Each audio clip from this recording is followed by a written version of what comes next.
Fairy tale, collapsing stars. Evan crossed over, but he wasn't worried at all, because he had the character template from the mobile game and 5 devil fruits obtained from a lottery draw with him. Evan believed that he could rely on the special physique obtained from his first recharge, as well as the devil fruits in his backpack, to become a powerful figure in the world of One Piece. But it wasn't until Evan opened his eyes and saw a crimson dragon that he realized this wasn't One Piece at all, it was fairy tale. Starting by capturing Urza? Nope, starting by being captured by Irene. Chapter 1, Dragon.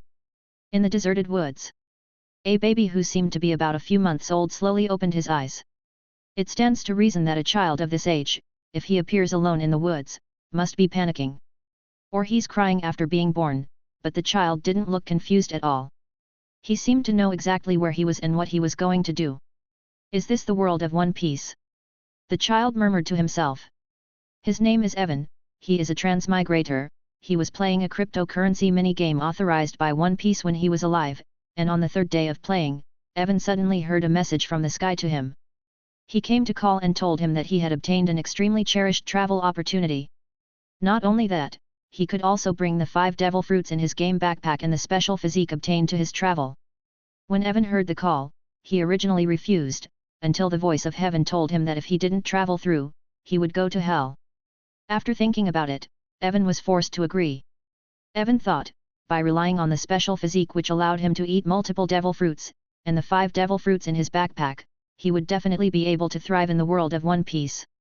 At least he thought so a second ago, until... It was only when Evan saw a crimson, scaled and imposing dragon lying behind him, that he realized that he had been deceived, and this was not the world of One Piece at all. Have you been abandoned too? The crimson dragon spoke out after looking up and down at Evan, who had short brown-red hair. Giant dragon. This is a giant dragon, right? This is definitely a giant dragon, right? You can spit out human words. One Piece has giant dragons, but there are no talking dragons. This is not the world of One Piece at all. Evan looked at the crimson dragon in front of him, and his body kept shaking. He realized that he seemed to be tricked, and he wanted to do something, but in the end, it all turned into a baby's nonsense. What do you want to do, little guy? But no matter what you want to do, it doesn't matter. You have been abandoned. If no one raises you, you will die soon. The crimson dragon looked at the baby in front of it and said extremely horrifying words. Devil fruit, I must eat the devil fruit. However, Evan didn't have time to listen to what the crimson dragon in front of him was saying at this moment. His mind was filled with the desire to survive and told himself that he had to eat the devil fruit in order to save his life under the dragon in front of him. Thinking so, Evan clicked on his own system. Character, Evan. Physique, special constitution, can eat multiple devil fruits. Haki, unlocked. Devil fruit, unlocked. Backpack, Zoan human fruit ordinary human form, Zoan fish fruit model, Azure dragon, Paramecia press fruit, Logia sparkling fruit, Paramecia magnet fruit. Just as Evan was about to summon his devil fruit, he suddenly hesitated, because he remembered an important question. The current him has no teeth, and with his current fighting power, it seems that he can't bite through the outer skin of the devil fruit. For a moment, Evan wanted to cry, but the self-help spirit of the Traverser kept him from giving up. Since he couldn't eat the devil fruit, then let the giant dragon in front of him eat it.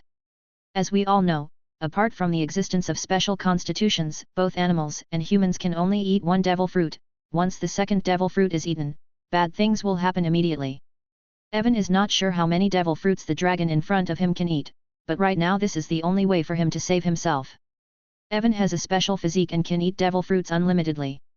This is also Evan's biggest cheat, which makes him think that he can definitely become the strongest in the world of One Piece. Originally, the 5 devil fruits in his backpack, in addition to his unlucky luck, pulled out the human fruit ordinary person form, which is a fruit that can transform the user to ordinary human. He was prepared to eat them himself, but in order to survive, he had to give up something. For this reason, he planned to give up his human fruit and magnet fruit. With a plan in mind, Evan immediately summoned the devil fruit in his backpack, and suddenly a strange-looking fruit appeared in Evan's hands out of thin air. Originally, Evan planned to summon 2 devil fruits at once, but it seemed that he could only take out 1 devil fruit at a time, and that he could only summon other devil fruits after 1 devil fruit was eaten. It may be due to his relatively weak mental power, or it's a system problem, but right now he can't do it. However, Evan was very calm. He decided to wait until the giant dragon ate the human fruit, and him, into his mouth, and immediately summon the second devil fruit the moment the first devil fruit was eaten by the dragon. He wants to gamble, bet that if he's fast enough the giant dragon will be killed by 2 devil fruits. Once the dragon will be killed by the power of the 2 devil fruits, Evan will immediately summon the form of animal, fish fruit, phantom beast, and green dragon, and use the teeth in the dragon's mouth to cut off a little bit of devil fruit. He only needs to peel off the peel of the devil fruit and eat a little bit of the pulp, and he can immediately obtain the huge vitality of the fish fruit, phantom beast species, and blue dragon form, and thus obtain the power to survive in this world. With that in mind, Evan held the Zoan that he had summoned in his hand, the human fruit human form, blinked his big pure eyes, and handed it to the giant dragon. Then Evan waited patiently, waiting for the giant dragon to open its bloody mouth and eat the fruit in his hand in one gulp. Space magic? Is the fruit for me? The crimson dragon watched Evan summon the devil fruit with calm eyes. It stretched its slender neck forward and sniffed the devil fruit held by Evan's chubby little hand, and then it stuck out its tongue, licked it lightly, and ate the fruit in Evan's hand in one bite. It didn't eat me. Evan watched, and the giant dragon who just ate the devil fruit in his hand and didn't hurt him was taken aback. He originally thought that the red dragon in front of him would kill him in one bite. After all, in the games he played before, red dragons were all evil dragons that symbolized destruction and destruction. And it is the strongest and most vicious dragon among the evil dragons. Similar to D&D. So as soon as Evan came up, he regarded the giant dragon in front of him as an evil existence. It's so unpalatable. This is really the worst fruit I've ever eaten in my life. I feel like I'm going to spit it out. The crimson dragon tried to spit out the strange fruit it ate, but it failed. The strange thing about the devil fruit is that once it is eaten, it will definitely not be able to spit it out, and the moment it is eaten, it will automatically gain the power of the devil fruit. Just at the moment when the crimson dragon's complexion was contorted and its stomach and intestines were twitching continuously, a strange power spread from the dragon's whole body. A kind of change that the giant dragon never thought of is taking place in the giant dragon. The giant dragon's huge body gradually shrinking, the wings behind the dragon slowly disappeared, the majestic forehead gradually became smoother, and the crimson scales as beautiful as the setting sun became transparent, looming. A moment later, the giant dragon that exuded a huge sense of oppression disappeared without a trace. In its place was a woman with long crimson hair and a graceful face. The woman's eyebrows and eyes are somewhat heroic, her figure is plump and proud, and she is white and delicate. Although there is an obvious scar on her navel and lower abdomen, she is not ugly. Not only does it not break the overall beauty of a woman, but it adds a different kind of beauty. Just like that, the ferocious dragon disappeared, replaced by a stunning beauty. The beauty's body trembled slightly, she felt the changes in her body, her eyes were full of disbelief, she hurriedly looked up and down her body, she looked at her hands, her feet, her human body, for an instant, tears flowed silently from her eyes. Are you a child given to me by God? After a while, the woman walked up to Evan, and she gently hugged Evan. Her delicate face was filled with a deep love called mother's love. At this moment, the woman has already regarded Evan as a child bestowed on her by God. It seems that I don't have to die. Evan looked at the woman and breathed a sigh of relief. In the X300s, Rung married Irene as a means of political negotiation due to territorial disputes between Dragnov and his country. He accompanied her into every battle after she became a dragon slayer, and was with her when Belzarian was killed. Following Acknowledge's victory in the war, the general witnessed Irene begin to transform into a dragon and, calling her an enemy of humanity, locked her away in the palace dungeons. Irene was repeatedly beaten, humiliated and tortured for 3 years, until the day that the general came to tell her that a date for her execution has been set.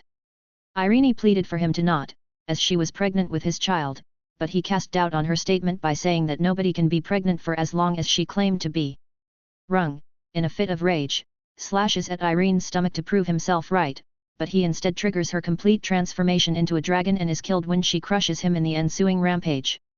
The kingdom of Dragnov, Daragunofukoku, was a kingdom on the continent of Ishgar in which dragons and humans lived in harmony. Chapter 2, Evan's System. Ishgar Continent, a small town in a remote country. In a bakery called Scarlet Heaven, a child with short brown hair who looked to be about 1 year old was sitting at the front desk staring at the shop. At this age, when other children were still in their infancy, this 1-year-old child seemed to have the ability to stare at the bakery alone. In the ordinary bakery, the customers who were choosing bread seemed to be familiar with the scene in front of them.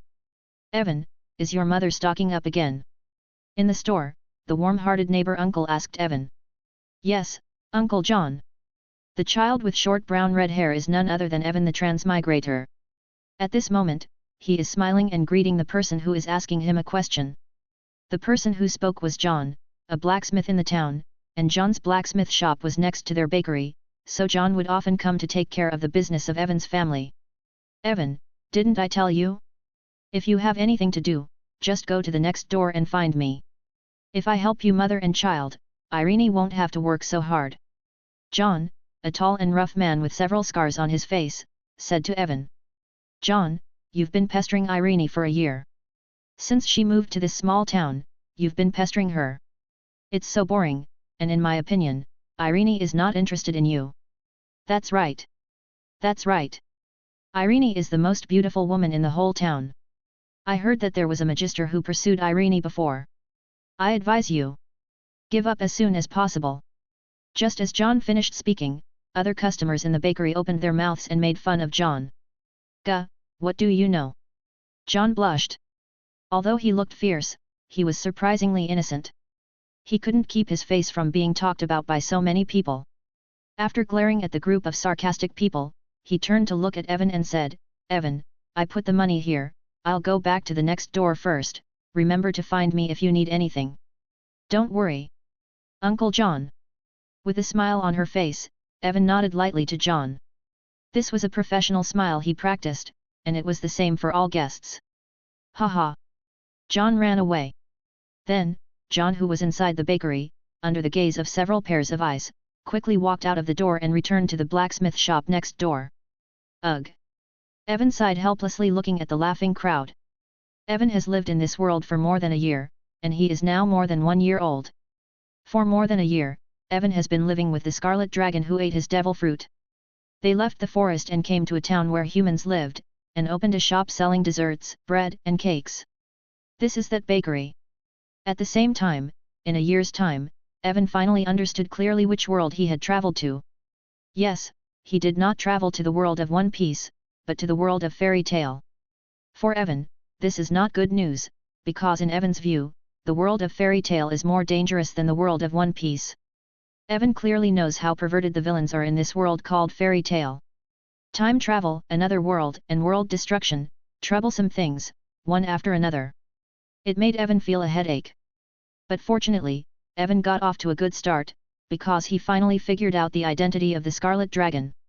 The beautiful person who met Evan, ate Evan's animal devil fruit human fruit ordinary human form, and then gained the human form is the founder of Dragon Slayer magic, the mother of Dragon Slayer magic, the beautiful and powerful queen of dragons Irene Belsarion. In the original book, Irene's life is a tragedy.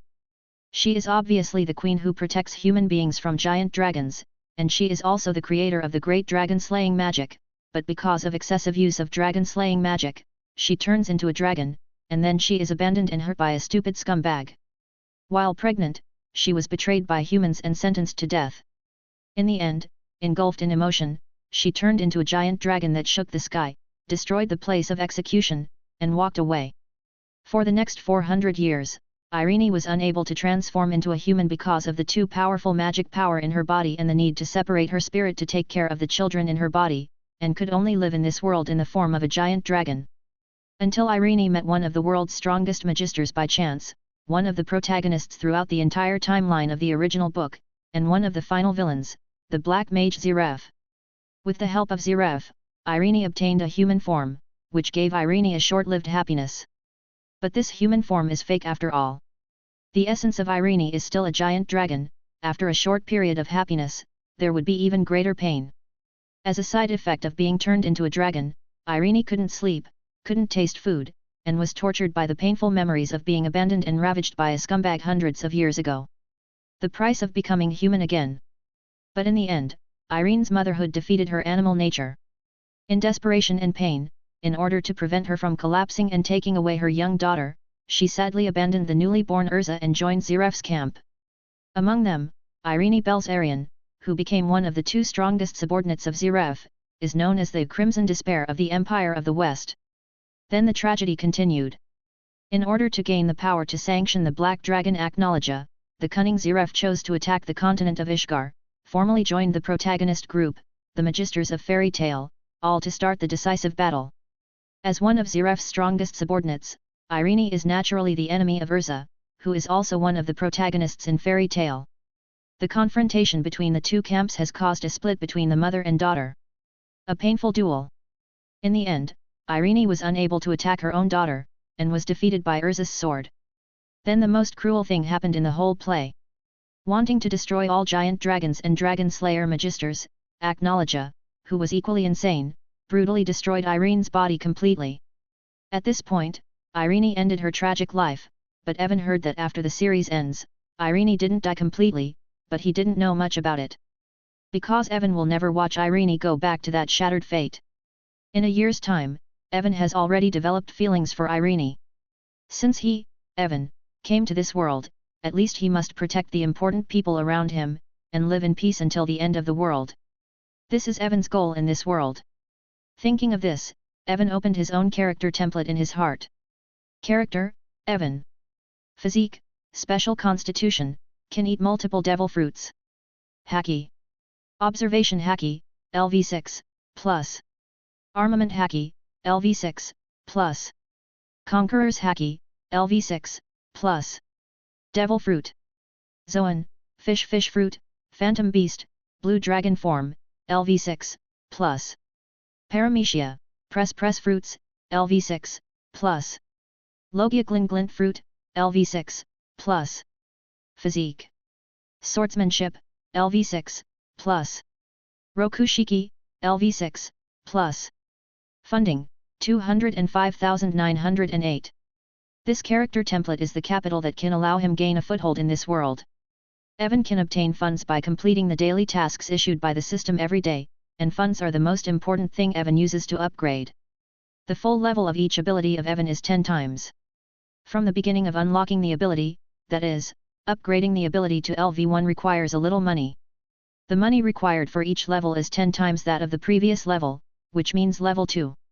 10 points of funds are required, level 3 requires 100 funds, level 4 requires 1000 funds, level 5 requires 10,000 funds, level 6 requires 100,000 funds, level 7 requires 1 million funds, level 8 is 10 million funds, level 9 needs 100 million funds, and the full level 10 requires an astonishing 1 billion funds. Evan has spent more than 800,000 to nearly 900,000 to improve his 8 abilities so far. And in the future, Evan needs more and more funds, and the rising funds is entirely because of the dam system is calculated according to the capital currency of the One Piece world.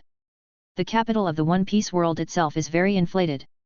In the later stages, the rewards for all the big pirates are above 1 billion.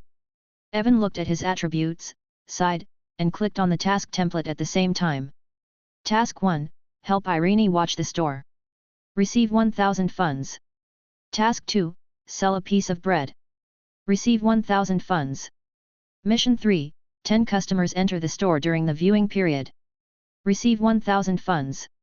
Right now, these 3 daily tasks have changed from grey to blue light, which means that Evan has completed all the daily tasks for today.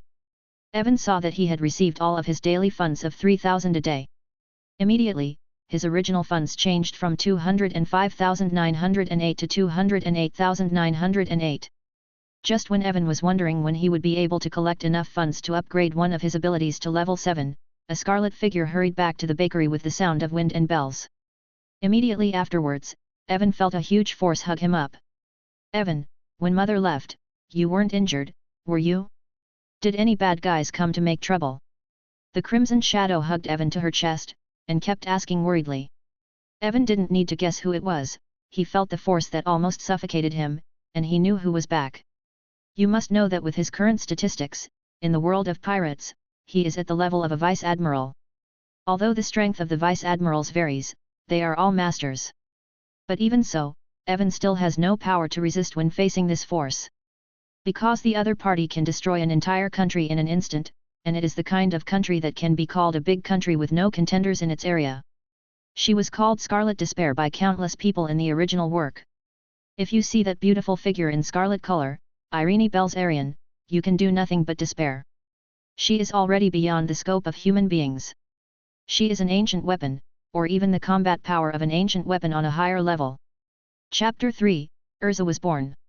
It's okay, Irene. No one will attack our bakery at all. Even if there is, I can easily defeat them. Evan felt that he was about to suffocate, so he gently pushed Irene away and convinced her. Evan didn't call Irene his mother. Ever since he was able to speak, he has been calling Irene by her first name, and Irene didn't say anything about it. Evan, you must not be careless. People in this world are unpredictable, and some people will use some despicable means even if they're not our opponents, so you must protect yourself. Irene rubbed Evan's little face and spoke softly. Understood. Evan knew that Irene was doing it for his own good, so he nodded, as if he was listening carefully. That's a good boy. As Irene said, she snapped her fingers lightly, and all kinds of fruits and flour appeared in the room. These are the ingredients used by the bakery to make bread. Irene planted them herself. As much bread as she makes every day, she goes to the mountain behind to get the ingredients. Then Irene will use enchantment magic to process these materials and bring them back to the bakery. Because the ingredients are fresh every day, Irene's bakery is always full of customers. This is also one of the secrets to the continued popularity of the small shop. As for whether the materials Irene planted on the mountain will be destroyed, there is no need to worry about that. Irene has enchanted that mountain range, and neither wild beasts nor human magisters can easily interfere. Irene is back. As Irene prepared the ingredients, the guests in the bakery greeted Irene one after another. Today I have something to do and I have to close the store early, so from now on, all unsold bread in this shop will be half price, first come, first served, there are only so many in here. Irene seemed to have something to discuss with Evan, but there were too many people in the room. She thought for a while, and then preached to the people in the room. Half price. Great. I want 5. I want all of these. Jack, save one for me. My children love to eat the bread made by Irene. Ever since I ate one, I haven't stopped eating them. Hang on. Everyone in the town loves to eat the bread made by Irene. If you have the ability, grab them, and if you don't, you will go hungry. In less than a while, the bread in the bakery was looted. Irene smiled, watching the customers who snatched the bread and paid for it and left the bakery, and kept waving goodbye to the customers. It wasn't until after the last customer left that Irene walked out of the bakery, took off the open sign on the door, and replaced it with a closed sign before returning to the bakery. Why is there a discount so early today? Evan sat on the front desk and asked Irene. Generally, they only sell at a discount when they are about to close at 5 p.m. There is no bread for sale in the store. Sometimes it is 50% off, or 10% off. Depends on Irene's mood that day. There is something I must talk to you about. Irene looked at Evan with a complicated expression. Evan was a little puzzled, but before he could think about it, Irene had already lifted him up and walked towards the stairs behind the bakery. The two went upstairs to the second floor of the bakery, where Evan and Irene rested. Actually, it's like this. Evan, you are going to be an older brother soon. Irene stroked Evan's little head and smiled softly. Oh. Evan nodded, indicating that he understood. Oh. Irene looked at Evan, who looked calm. There was a hint of doubt in her eyes. It seems that Evan's reaction was too flat, so she didn't know whether Evan could understand that he would get a younger sister. I mean, it's really great. Evan also knew that his reaction was too flat, so he tried his best to pretend to be a child's reaction, matching his innocent appearance. Really? That's great. At first, I thought you didn't want to. If you are really unwilling, Evan, I originally planned to wait until you are willing, Evan, then give birth to this child. Irene caressed Evan's face, showing a relieved expression. In fact, Irene is also very hesitant about the child in her womb, and she will never be able to forgive the father of the child in her womb in her life. But she knew that the child in her womb was innocent, and her contradictory mentality made her hesitate for a long time. In the end, Irene still planned to give birth to the child. By the way, Evan. Irene suddenly thought of something, looked at Evan and asked, what kind of name do you think should be given to this child? Evan was silent for a moment. Irene's child, that is Urza. Urza must be called Urza. It would always feel weird if her name isn't that. Evan thought so, and replied, if it's a girl, how about Urza? Urza. Irene's face brightened. It's really a good name, Urza Belzarian, it sounds good. Then it's settled, the child's name is Urza. Urza Belzarian. Although the surname has been changed, Belzarian itself is Urza's real surname anyway, so it probably doesn't matter. Evan thought indifferently. Urza Irene was still chanting Urza's name at this moment, then her eyes became firmer, she looked at Evan and said, Evan, I am going to give birth. Oh, you're going to give birth? Evan nodded flatly, and then opened his eyes wide. Only then did he realize what Irene was talking about, and immediately asked, Are you going to give birth? Here? Right now? I'm going to see a doctor. As Evan said, he gently floated up from the table.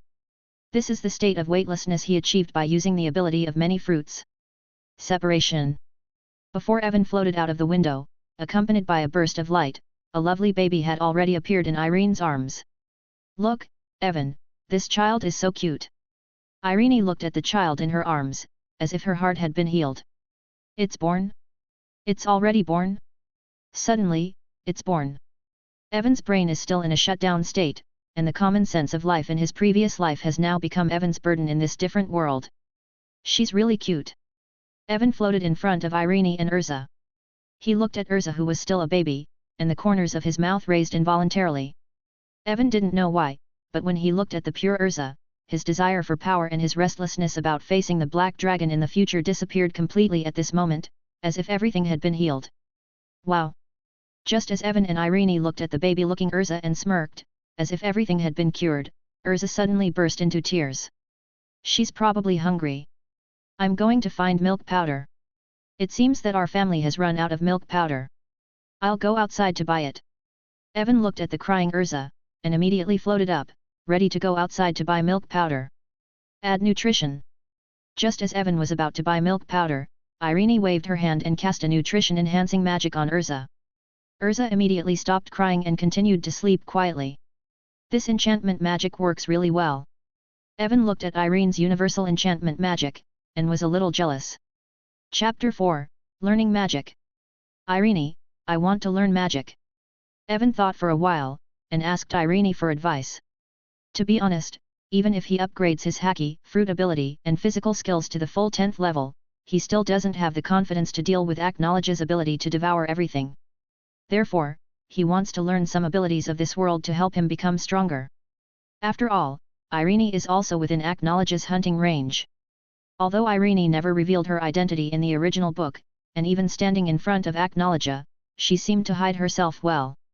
But regardless, the world has changed because of his arrival.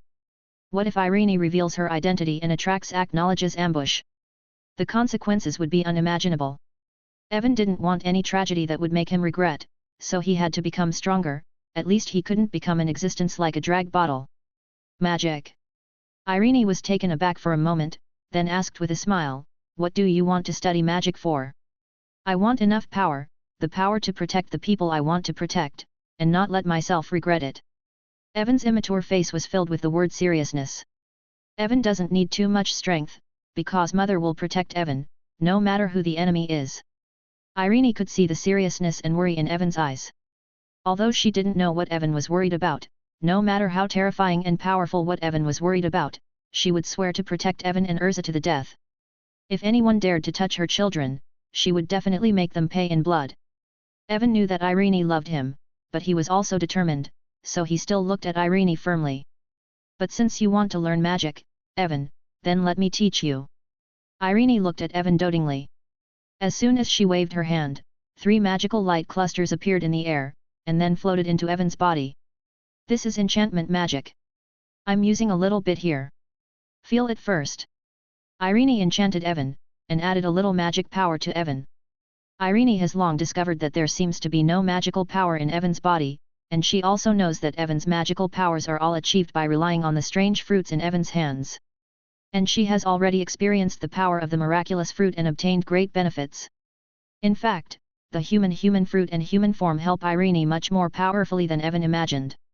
This devil fruit not only endows Irene with a human form, but also further develops Irene's potential, and at the same time endows strong durability and physical strength of Irene's Zoan devil fruit. This makes Irene stronger than before. As for the secret of the fruit, Irene didn't ask much.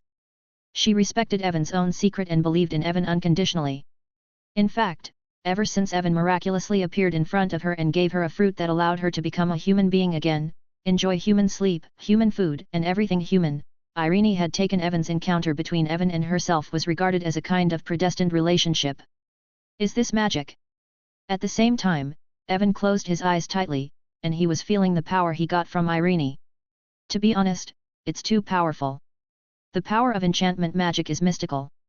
Evan even feels that as long as he masters enchantment magic, he can master all the magic in this world. However, there is one thing that Evan has a headache at the moment. There is no such thing as magic power in his body. Though, Evan is not afraid. System. Evan silently said in his heart. In an instant, the system template appeared in Evan's mind. Character, Evan. Physique, special constitution, can eat multiple devil fruits. Haki. Observation Haki, LV6, plus. Armament Haki, LV6, plus. Conqueror's Haki, LV6, plus. Devil Fruit. Zoan, Fish Fruit, Phantom Beast, Blue Dragon Form, LV6, plus. Paramecia, Press Fruits, LV6, plus. Logia Glint Fruit, LV6, plus. Physique. Swordsmanship, LV6, plus. Rokushiki, LV6, plus. Magic. Magic Power, LV0, plus. Enchantment, LV0, plus. Separation Enchantment, LV0, plus. Fund Balance, 208,908. Sure enough, after Evan got Irene's help, the words Magic Power, Enchantment and Separation Enchantment appeared in his mind, and they had already become upgradable. The limit of Enchantment and Separation Enchantment is not level 10. It is up to Evan to explore the specific level of the limit. This system is really black-hearted. Evan saw that the system counted Enchantment and Separation Enchantment into 2 spells. He suddenly felt a heartache. Counting them as 2 magic spells would require double the funds to upgrade. Relying on his own 3,000 a day guarantee, if he wants to upgrade to the limit, what life will he live? Helplessness is helplessness, the upgrade is still a part of the system. Evan first pressed a plus sign behind the magic power. As Evan spent a little money, the magic power changed from LV0 to LV1 in an instant. Evan's funds also changed from 208,908 to 208,907. Evan watched. The way to upgrade the magic power consumes the same amount of money as Haki, fruit, and body skills, so he didn't hesitate anymore, and clicked on the end sign of the magic power 5 times, and it was consumed in an instant. 111,110 funds, and Evan's magic power has also come from LV1 to LV6. At this time, Evan only had 97,798 funds left. Seeing that the funds in his hand were no longer enough to upgrade any of the magic power to LV6, Evan had no choice but to take the next step and upgrade both the enchantment and separation enchantment to LV5. In an instant, Evan consumed 22,222 funds, and at this time, Evan only had 75,576 funds left. This fund is really not enough. Why is there no cracked version? Evan watched as the system changed the numbers go down to 75k. But everything is worth it. Because he has indeed become stronger. With the upgrade of Evan's magic, the data on his panel was corrected and changed to Magic. Magic Power, LV6, plus. Enchantment, LV5, plus. Separation Enchantment, LV5, plus. Evan can definitely feel his own strength and the majestic magic power in his body. Now Evan can already gain magic power through cultivation like a normal mage. Evangelist. Irene felt the change in Evan, and her expression was a little shocked. She saw Evan with her own eyes, from an ordinary person without magic power, to a magician with powerful magic power in an instant. Although Evan's magic power is worth mentioning to her, but it can definitely be called a strong one in the outside world. Irene. Evan wanted to explain his condition to Irene. In fact, he had already thought of the reason. He planned to push all the problems in his body to the fruit. Anyway, Irene had already experienced the magical effect of the devil fruit. Evan, you are a genius. Great. My child is a magic genius. However, without waiting for Evan to explain, Irene had already hugged Evan and said excitedly. Evan could tell that Irene was happy for him from the bottom of her heart, and his heart immediately warmed up. He. On the side, Urza, who was put by Irene in the pram that Evan used before, also felt something and laughed along happily. It seems that even Urza is happy that Evan has become stronger. This made Evan's determination even stronger. Chapter 5, Irene's Personality Enchantment. The next day. In addition to looking after the shop, Evan also has more tasks to take care of Urza. He controlled the gravity, carried Urza, who was slightly smaller than him, in his arms, and swayed gently. Because they were in a semi-weightless state, it could hardly use any of Evan's strength. Morning Evan. Morning. With the opening of the bakery, customers gradually entered the store to buy fresh bread for their children's breakfast. For these customers, Evan didn't look up at all. He only had Urza in his arms and his eyes. Ah! Such a cute child! When the customers came in one after another, they immediately found Evan holding Urza on the counter. They came closer one by one, and looked at Evan and Urza in his arms, all in amazement. It's really cute. Evan nodded, he was completely in agreement with these customers on this point. Whose child is this? Could it be? Could it be Irene's child? A customer looked at the short crimson hair on top of Urza's head, his expression was shocked, and he seemed to think of something, and asked. Well, her name is Urza, and she is my sister. Evan nodded. From Evan's point of view, this is not something that needs to be hidden. Besides, as Urza grows up, the people in the town are almost exactly the same as Irene's. You can also see a rough idea of the cheeks. Urza? Good name. But since it's really Irene's child, some people might cry. This group of customers, who looked to be in their 30s or 40s, looked at Evan and Urza curiously. However, Evan didn't care about what these customers said at all. He continued to take care of Urza while doing business. Evan, 2 carrot breakfast bags, I put the money here. Okay. Evan glanced at it casually, and nodded. For regular customers who knew the price, Evan usually let them pick it up by themselves, pay the money by themselves, take the bread from the basket, and send the empty basket back after eating. The town is not that big. As the number of guests increased, the news that Irene gave birth to a daughter named Urza soon spread throughout the town. At about 10 o'clock in the morning, a man with dark skin due to work problems and a strong build quietly pushed open the door of the bakery and slipped in when there were fewer people in the bakery. Ugh, damn it! It really is true. As soon as the man entered the bakery, his eyes were firmly locked on Evan and Elsa in Evan's arms. He looked at Urza's crimson short hair, and his eyes immediately became red and swollen, with tears rolling down his face. Am I really late? Evan, is your mother already married? This man is naturally John from the next door. At this moment, he looks at Evan and speaks incoherently. Do you hear what you're saying? If Evan hadn't been afraid of destroying the bakery, he would have thrown the guy in front of him with a gravity blade. You better come to buy bread. Evan looked at the tearful John, and after a moment of silence, he preached. Evan, I won't give up. I won't. John picked out a few breads at random, and he seemed to be planning to say something, but before he finished speaking, he felt a huge repulsive force pushing him out of the bakery. Thank you for your patronage. Evan collected John's money with gravity and put it in a drawer, while speaking to John outside the bakery. Ha ha ha. In the room, the few customers who saw the whole process laughed loudly. It seemed that they had expected to see the scene in front of them. Ha!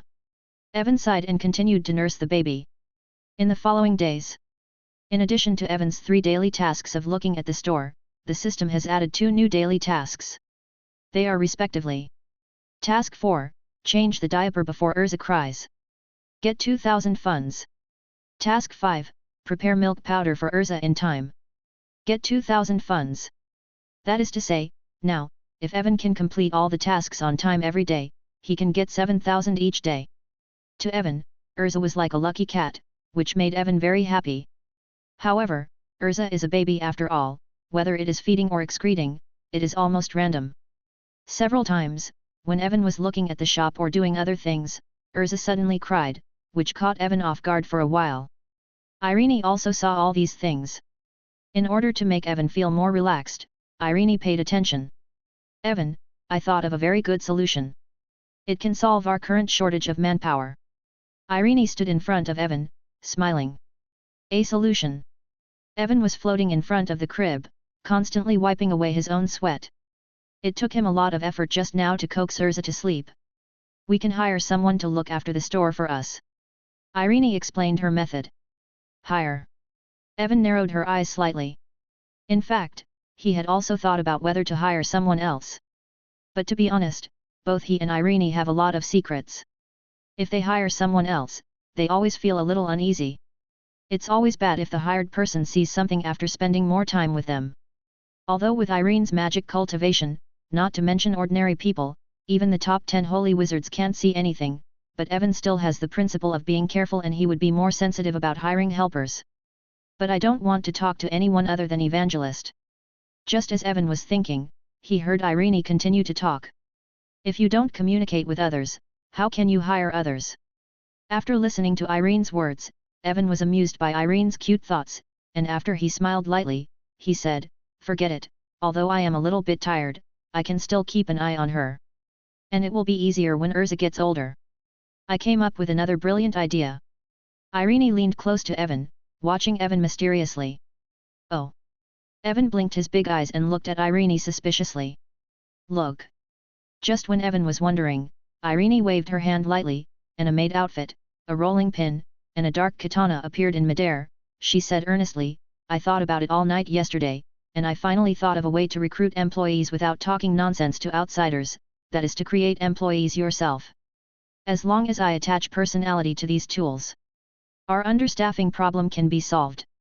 The moment Irene finished speaking, a dazzling light flashed in front of Evan's eyes. In the next second, the maid outfit, rolling pin, and samurai sword all disappeared, replaced by 3 lovely girls. Chapter 6, Irene's Strength. The 3 girls were dressed in black and white maid outfits, pure white chef outfits, and pitch black combat outfits. Ilya. Ian. Eden. I've seen Lady Irene, Master Evan, and Miss Urza. The moment the 3 girls appeared, they knelt down on one knee and spoke respectfully in the direction of Irene, Evan, and Urza. "Look, Evan, in this way, the shortage of manpower is resolved." Irene looked at Ilya, Ian, and Eden with satisfaction. She was very satisfied with her work. At the same time, she turned to look at Evan and said with a smile, "Indeed, it's resolved." Evan nodded without changing his expression, but felt a shock in his heart. What an exaggerated magic power this is! In the past, because there was no magic power in Evan's body and though he knew that Irene was very powerful, he couldn't really feel how powerful Irene was. It wasn't until Irene showed a high enchantment in front of him just now, adding personality and magic power to 3 ordinary tools, that Evan felt the tip of the iceberg of Irene's majestic magic power. Only by feeling the magic power in Irene's body can Evan realize his own weakness. At the same time, Evan finally understands why in the original book, all the mages of fairy tale, including the first-generation guild master Mavis, after arriving at Irene, there was a frightened look on her face, as if she saw some terrible monster, because that magic power is not from this dimension at all. He could feel intuitively that even the 3 personalities that Irene enchanted it will have more magical power than Evan. You must know that Evan's magic power has been upgraded to level 6. According to the prompt given by the system, the magic power of level 6 is already comparable to, or even higher than, some S-class mages. But even so, the magic power in Evan's body was still smaller than the 3 personalities that Irene enchanted at random. In other words, the 3 personalities that Irene enchanted casually in front of him all have the potential of the 10 wizard saints level in terms of magic power. As long as you show some strength outside and clean up some dark guilds, you can easily get the title of 10 wizard saints. Although there is still a gap compared to the previous few, it is not too easy to win the current ones. If the members of the Senate know that the 10 strongest mages in the Ishgar continent selected by them through hard work are just staffs of a bakery in this small town on the border of the Ishgar continent, you will definitely go crazy. If we go one step further and let the members of the council know that these so-called owners of 10 wizard saints level magic power are just random soldiers added by Irene, then the members of this group of council may not be as simple as going crazy. Learning magic, practicing magic, and relying on experience to accumulate the concept of magic will collapse in an instant, and will be directly shattered by the incredible scene in front of them. In their eyes, the high-ranking and strong men are nothing but ants that can be wiped out at will in the eyes of others. "Master, my name is Ilya, and I'm your and Miss Urza's maid." Ilya has a calm personality. With a smile like a spring breeze, she is as beautiful as the big sister next door. Master, my name is Ian. I'm the waiter and chef of our bakery. If you have anything to do, Master, just go to Ian. Ian guarantees 10,000% completion.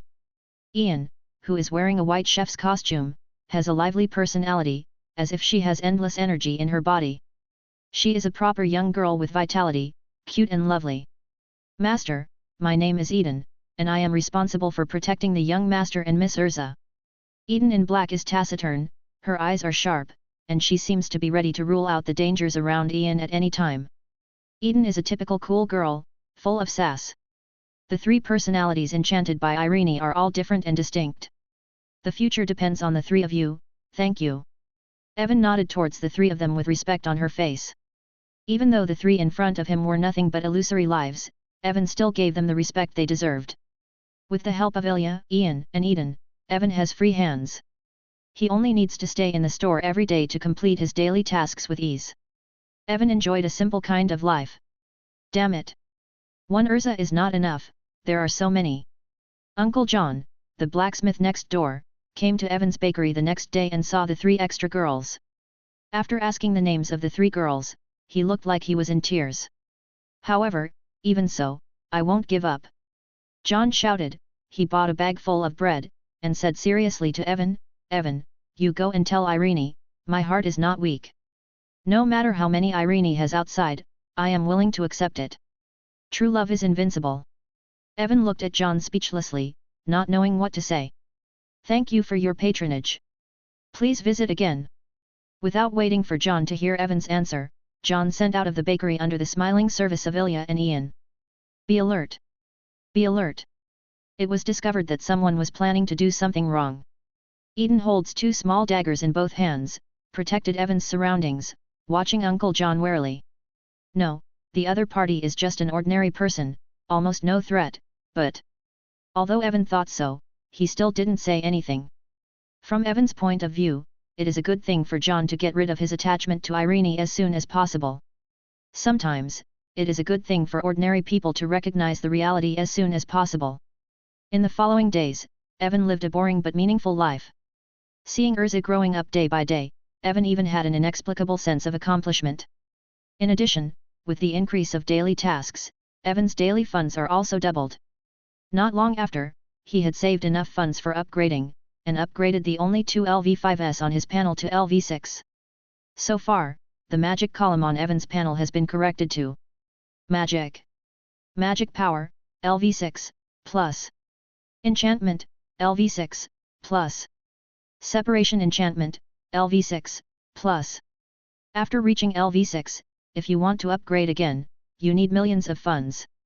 Even if the funds obtained by Evan's daily tasks are doubled, it will take time to gather enough funds to upgrade to level 7. And Evan discovered that there is a watershed between level 6 and level 7. Once upgraded to level 7, there will be a qualitative leap, and both magic power and magic will be greatly improved. Not only will Evan's magic power reach the level enough to rank among the 10 wizard saints in the Ishgar continent. Of course, there was still a long way to go to reach the level of Irene's basic enchantment. Chapter 7, 10 years flew by. Time flies. In a peaceful town. One was wearing a night-long skirt with armor, braiding long crimson hair into a ponytail. A little girl with a delicate face, about 10 years old, is closely following a little boy with short brown-red hair who looks similar to the little girl's age. They are holding some daily necessities in their arms, similar to toothpaste, facial cleanser, towels, etc. Oh? Isn't this Evan and Urza? Are they out shopping? The two walked forward quickly, but because of their height restrictions, they didn't walk too fast compared to adults. The owners of some shops in the surrounding towns saw it. When they arrived, they greeted the two immediately. This is our newly caught fish, you can eat it. Thank you, Uncle Tom. Hearing this, the short brown-red boy smiled and shook his head towards the enthusiastic boss and spoke. But we decided to eat apple pie tonight. Take it, remember to prepare some more of your latest croissant for me tomorrow morning. My kid has been clamoring for it, but every time I go, it's all sold out. The uncle named Tom couldn't help but stuff the fresh sea fish in his hand into the arms of the brown red-haired short boy. Then thank you, Uncle Tom.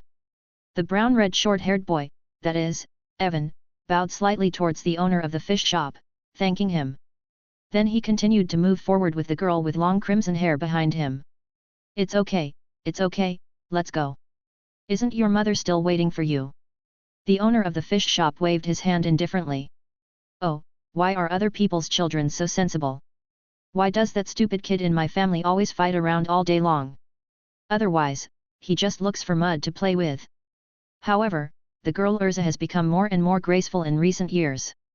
If you can say that she will be my daughter-in-law, hee. The owner of the fish shop looked at the boy and others who were getting farther and farther away, thinking about it in his heart, but after a while he shook his head helplessly, and muttered, let's forget it. My kid is not worthy of being like Urza. She's such a good girl. The owner of the fish shop seems to be very self-aware. The boy and the girl continued to move forward, and the scenes that were shown in front of the fish shop owner before were happening in the whole town. It seems that boys and girls are very cute in this small town. By the time the boy and the girl arrived at their shop, they almost had too much stuff in their hands. Urza, put your things down first. Today is your 10th birthday, brother has prepared a gift for you. The brown red-haired boy saw that there was no one on the left and right, and with a single thought, he dragged all the things on the girl behind him with gravity. In fact, these things themselves were also made weightless by the boy. The boy and the girl pretended to hold these things just to avoid being too ostentatious. Gift? What gift? The girl walked up to the boy excitedly and asked. You'll know when you open it. The boy said, and handed the girl a strange little treasure box. This is. The girl was puzzled. After opening the box, she found a strange-looking fruit inside. This is exactly the paramecia magnet fruit. It was also the last devil fruit that Evan didn't eat. Yes, the boy with short brown red hair is naturally Evan, and the girl is naturally Urza. 10 years have passed since Urza was born. Because Evan and Irene met earlier than Irene and Zerev, so in the end Urza was born a year earlier than in the original work. Now the time has come to X774, and today is Urza's 10th birthday, so Evan gave Urza the devil fruit he had prepared. In fact, Evan planned to leave this devil fruit to Urza at the very beginning, because the characteristics of the paramecia magnet fruit just matched Urza's magic, and with the help of magnetism, it will be easier to fight with magic armor, which can also be used the characteristics of the magnet fruit to make up for some of the shortcomings of Urza's lack of long-range attack. After all, the awakened magnet fruit's ability is a super railgun. Urza, who is invincible in melee combat, has almost no shortcomings to speak of with a long-range output in super railgun. So beautiful. Just as Urza was looking at the fruit in her hand and couldn't put it down, the door of the bakery was opened, and 3 girls in different clothes and with different personalities, but equally beautiful, came out. Master Evan, and Miss Urza, you are back. Come in quickly. The meal is already the best, and Lady Irene is already waiting for the young master and young lady. As the 3 girls spoke, they immediately took all kinds of daily necessities floating in the air back into the house, and at the same time beckoned Evan and Urza to enter. Okay. Evan nodded first, and then smiled faintly at the 3 girls. Ilya, Ian, Eden, you 3 have worked hard, come in and rest. Okay, master. Hearing this, the 3 girls immediately followed Evan and Arisa into the bakery. At the same time, before Eden came in, he did not forget to change the sign hanging on the bakery door and replace it with a closed sign. And these 3 girls in maid outfits, white chef uniforms, and black combat outfits are the products of Irene's personality, Ilya, Ian, and Eden. You guys are back. A few people went upstairs and came to the 2nd floor where they rest on weekdays. In the living room, Irene, who was wearing casual home clothes, had been waiting for Evan and Urza for a long time. We're back. Evan nodded towards Irene, with a faint smile on her face. Irene. I'm back. And my brother gave me a present. Urza ran up to Irene excitedly, and took out the gift that Evan had prepared for her as if offering a treasure. Call me mother. Irene first pretended to be sullen, and patted Urza's little head lightly, and then looked at the strange fruit in the wooden box in Urza's hand. So, is it this thing? Irene looked at this strange-looking fruit, she was taken aback for a moment, and then she showed a gentle smile. She recalled the scene when she first met Evan. For this, she caressed Urza's baby head, smiled, this is a very precious thing, Urza must cherish it. I know. I will definitely eat all of this fruit. Urza nodded. She decided to eat all the gifts her brother gave her. No. After one bite, it's... Evan, who knew the terrifying taste of the devil fruit, moved his lips slightly. He wanted to say something, but he couldn't say it after all. Speaking of which, 11 years have passed. Irene looked at the warm family in the room with a smile on her lips. Indeed, time flies so fast. Evan nodded. He knew that it was time to leave this small town. It's not just that the mission in his mind has been updated, there's also an advanced mission to join any magic guild.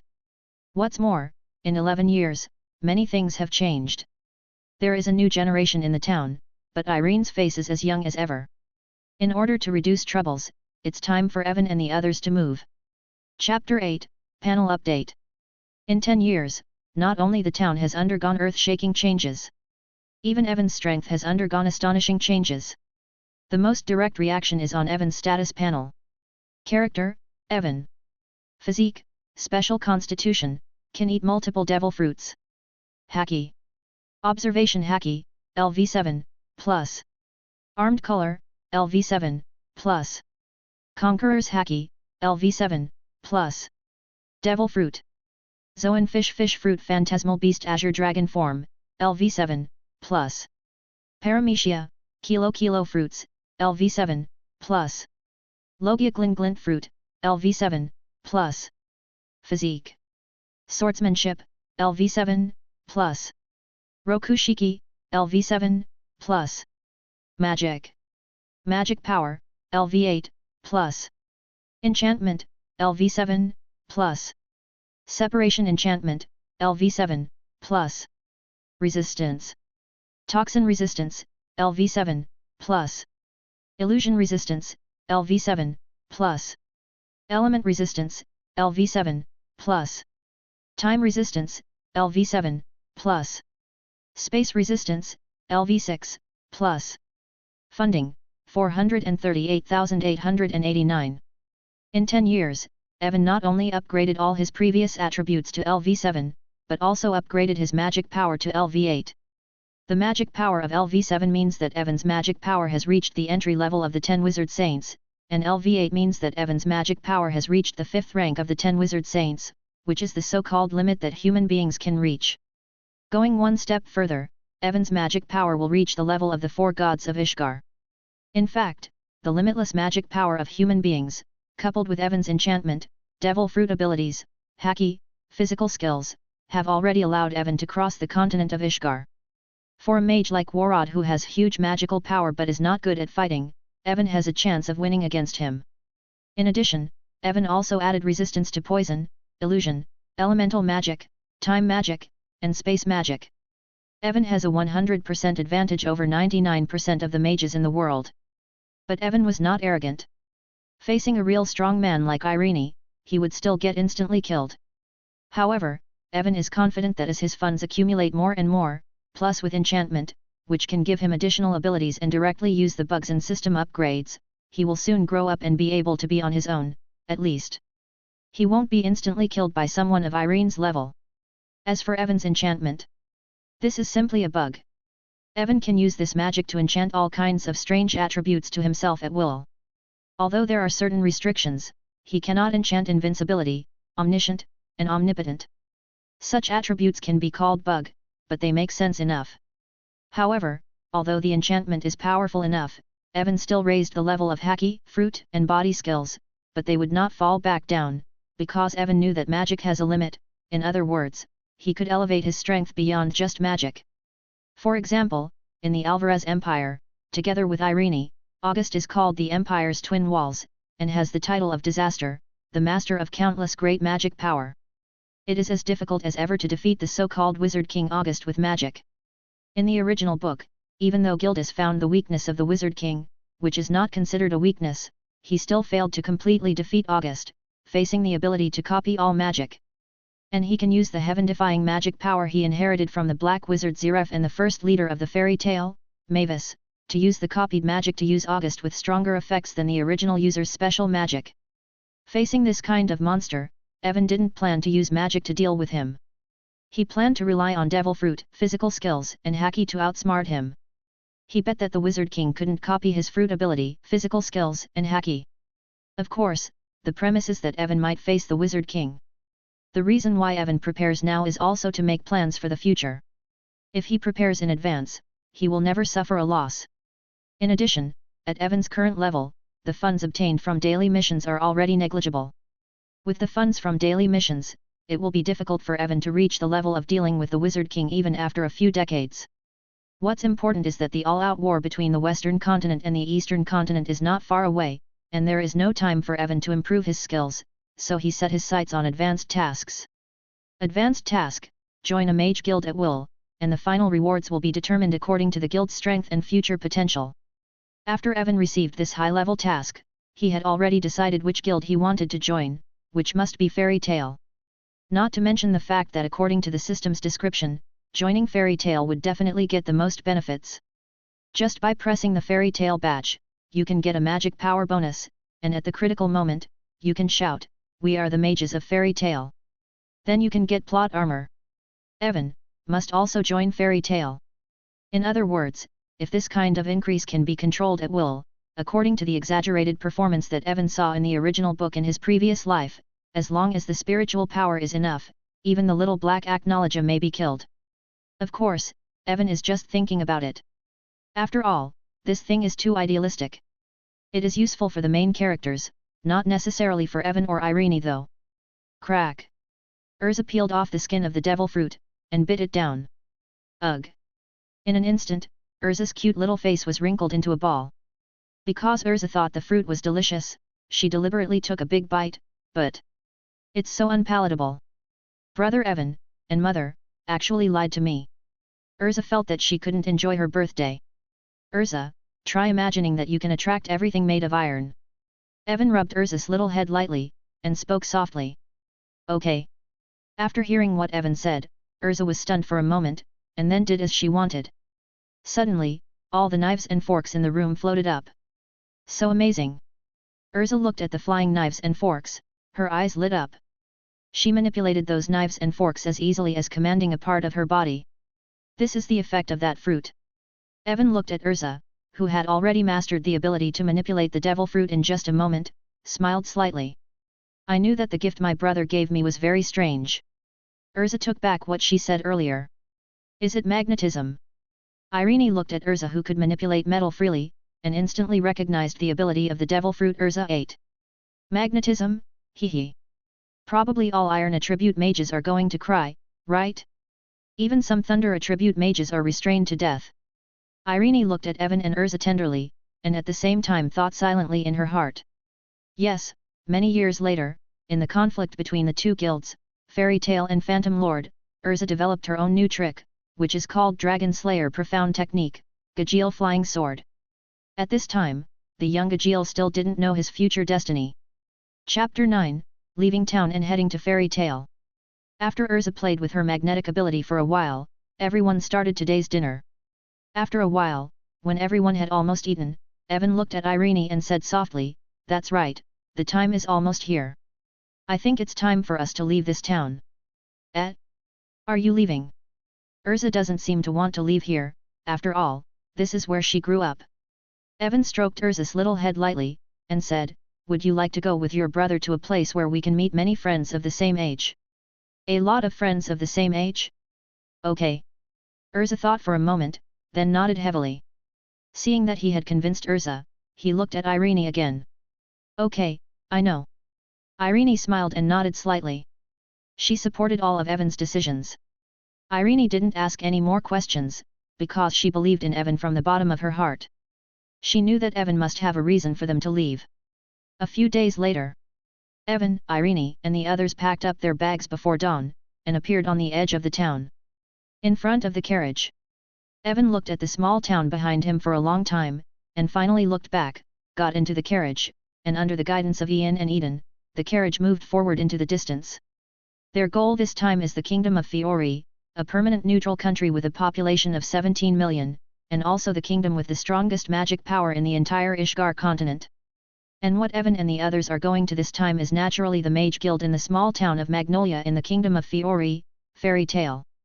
Urza was drowsy in the carriage, and Ilya, who was wearing a black maid outfit, sat beside Urza, recovering the quilt for Urza, who kicked off the quilt from time to time. Irene held a book in her hand and kept flipping through it. This book is the introduction to the Mages Guild in the Ishgar continent. Although she has lived in this continent for more than 400 years, most of the time, she lives in seclusion in the mountains, so she doesn't know much about the layout of the forces on the mainland. Evan closed her eyes and rested her mind, adjusting her state. As the sky gradually brightens, the small town where Evan and the others lived was gradually waking up. The ordinary town residents opened their doors and prepared to start their daily lives. A basket of bread, and a beautiful letter. The content of the letter is very short, just a little thanks to the townspeople for their care over the years. No way. When the townspeople looked at the letters in their hands and trotted all the way to the bakery, they found that the bakery was empty, and Irene's family had already left. Let's go. John, who was next door to the bakery, looked at the empty bakery with a complicated expression. What? Sad. Someone looked at John and joked. I'm fine. John shook his head. In fact, John had already given up pursuing Irene all these years ago. For 10 years, he did not let of Irene. Over the years, countless wrinkles have appeared on his face, some white hairs have appeared in his hair, and his skin has been burnt red and black because of frequent forging. But in the past 10 years, it seems that Irene has been forgotten, and Irene has not reflected in the slightest in his life. Irene is still Irene, beautiful like a crimson rose, a flower that will never wither. John had guessed a long time ago that Irene's family is not very ordinary. For ordinary people like him, it is better to live their lives honestly. It's better to keep this bakery. If Irene and the others come back, there is still a place to stay.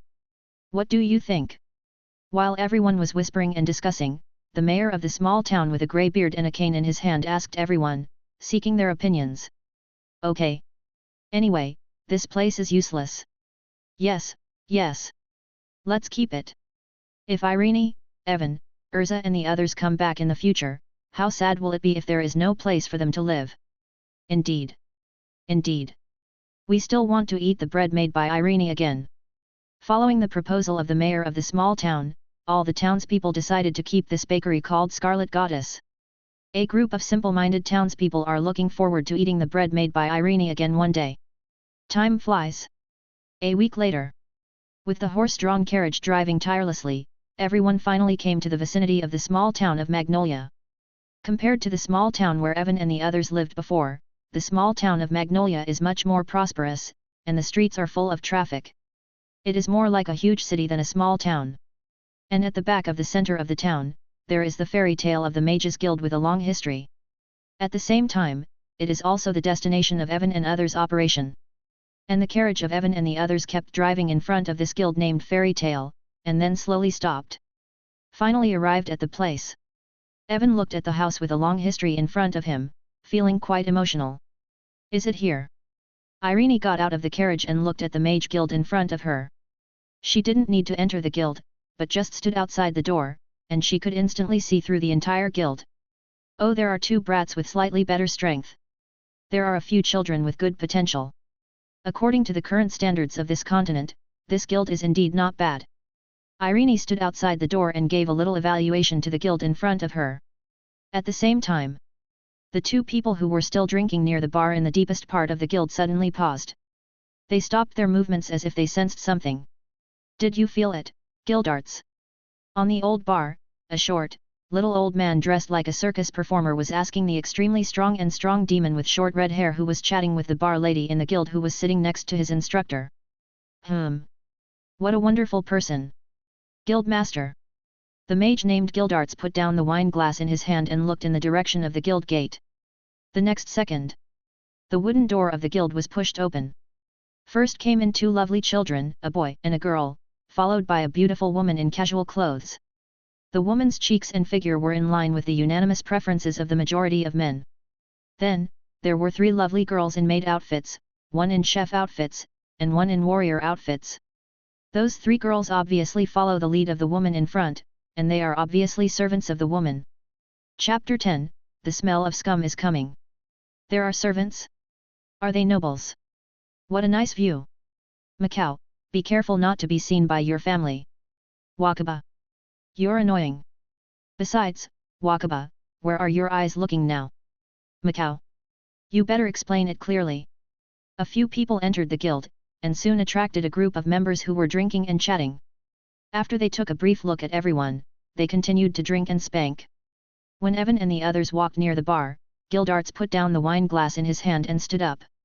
He leaned over to look at Evan and the others, asking, "Yo, I don't know you folks, what is the purpose of coming to our guild? Be domineering all of a sudden. Are you the strongest mage in Fairy Tale?" Evan looked at Gildarts, and Gildarts nodded slightly. He could feel the unfathomable magical power in Gildarts, even above him. No wonder Gildarts was able to escape from Acknowledge's hands, making him the first human to ever see Acknowledge and live to tell the tale, and fought back and forth with the Wizard King August in a short period of time. "Ha ha ha, Gildarts, it's not like you made a fool of yourself outside, and now they brought their children to find you, right? Look, that brat's hair is the same color as yours. They're all brown-red. Ha ha ha, there is a good show to watch." Just as Gildarts was looking at Evan and the others with a serious face, he suddenly heard a loud laugh from someone in the hall of the guild. In an instant, the domineering Gildarts broke his aura and turned into a greasy uncle. "It's so noisy.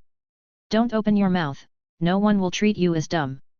Gildarts first yelled at those who made a fuss, and then looked at Evan with a guilty conscience, probably confirming the color of Evan's hair after matching the color of his own hair. Gildarts's body began to tremble slightly. He lowered his head, put his mouth near Evan's ear, and at the same time lowered his voice, and asked Evan, "Small boy. You're your mother, is it Maria or Sophia?" No, it's impossible, could it be? "Uncle, you really have an illegitimate child. And it looks like there's more than one." The corners of Evan's eyes twitched slightly. "Gildarts, handle your own family issues yourself. Don't involve the guild."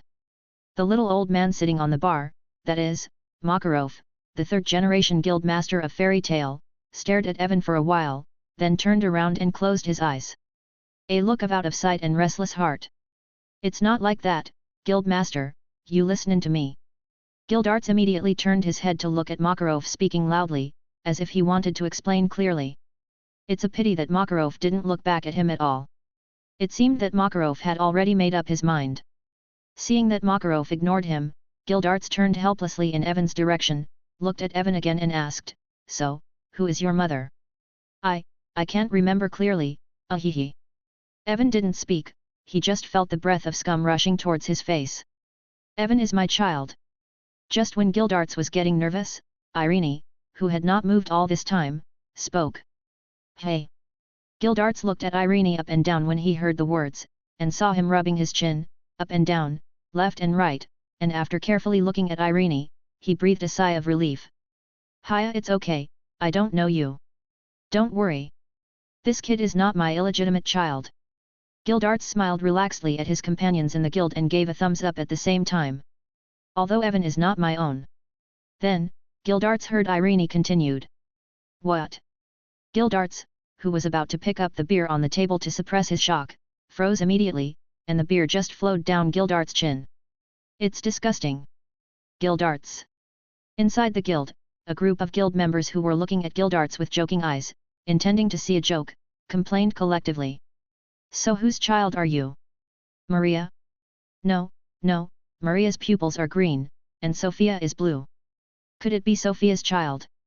Gildarts wiped the beer stained on his chin, rubbed the beard on his chin, and kept looking up and down at Evan, but even at this moment, Gildarts wanted to break his head, but still couldn't remember whose child exactly Evan was. "Hey, I didn't come to find you, I came to join Fairy Tale." Evan looked at the strong but scumbag uncle in front of him speechlessly. "Join Fairy Tale?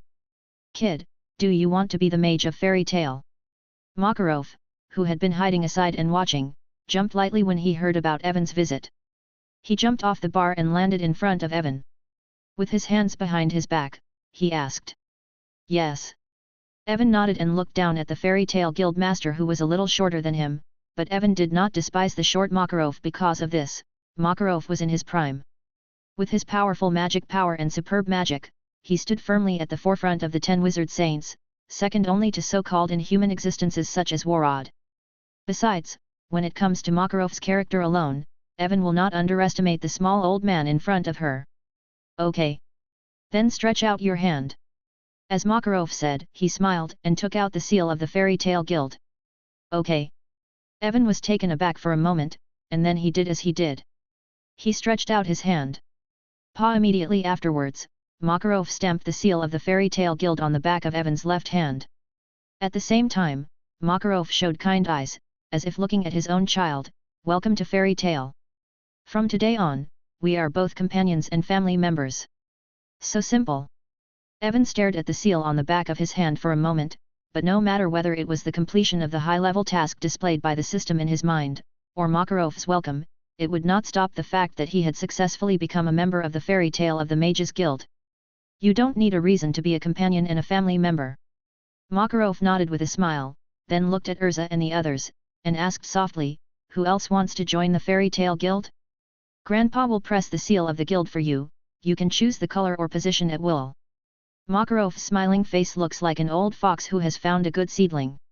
In fact, he wished that Evan and others would join Fairy Tale. Besides, judging from Makarov's many years of experience, neither Evan nor Urza is a bad children. Maybe Evan's city is a bit deeper, but compared to Makarov, who has far more experience than Evan, he is still too young. Me. I want to join too. Urza raised her little hand. When she saw Evan joining, she also wanted to join. Okay. From today on, you are also a member of Fairy Tale. With Urza's application and Makarov's seal, Urza officially became a member of Fairy Tale. You. After stamping the guild seals on both Evan and Urza, Makarov looked at Irene. Makarov looked at Irene seriously. To be honest, he couldn't see through the woman in front of him at all. He obviously didn't feel any magic flow in the woman's body, but every cell in his body was alert. He stared, as if the woman in front of him was some kind of terrifying monster. Its level of horror far exceeds the sum of all the horrors Makarov has seen in his life. Makarov believed in his intuition. He knew that Irene was definitely not as simple as she appeared in front of him. Okay. Irene saw that both Evan and Urza had become members of Fairy Tale, so she also joined Fairy Tale with the two of them. She also stamped the seal on the back of her hand. The color Irene chose, like her long crimson hair, is a beautiful crimson. Evan looked at the Fairy Tale seal on the back of Irene's hand and heaved a sigh of relief. When Evan stamped the seal on the back of his hand, his keen senses caught faint traces, as if there was a mysterious and invisible thread, connecting all the people who have the Fairy Tale stamped together. The deeper the bond, the more obvious this feeling is. Evan can clearly feel the deep bond between Irene and Urza and himself, and at the same time feel Makarov's deep and equal love for all guild members. Sure enough, the badge of this guild is the true background of Fairy Tale, a super magic that surpasses the three major magics of Fairy Tale. Evan was feeling emotional in his heart, and at the same time, he was thinking silently, if a mage of Irene's level opened the increase of the bonds of the Fairy Tale, how stronger she would get. Evan stopped after thinking for a while, mainly because it was hard to imagine. As for Ilya, Ian, and Eden, under Irene's instruction, they also joined Fairy Tale, but when Makarov stamped the badge of Fairy Tale on the three, he noticed that something was wrong, but Makarov didn't say much.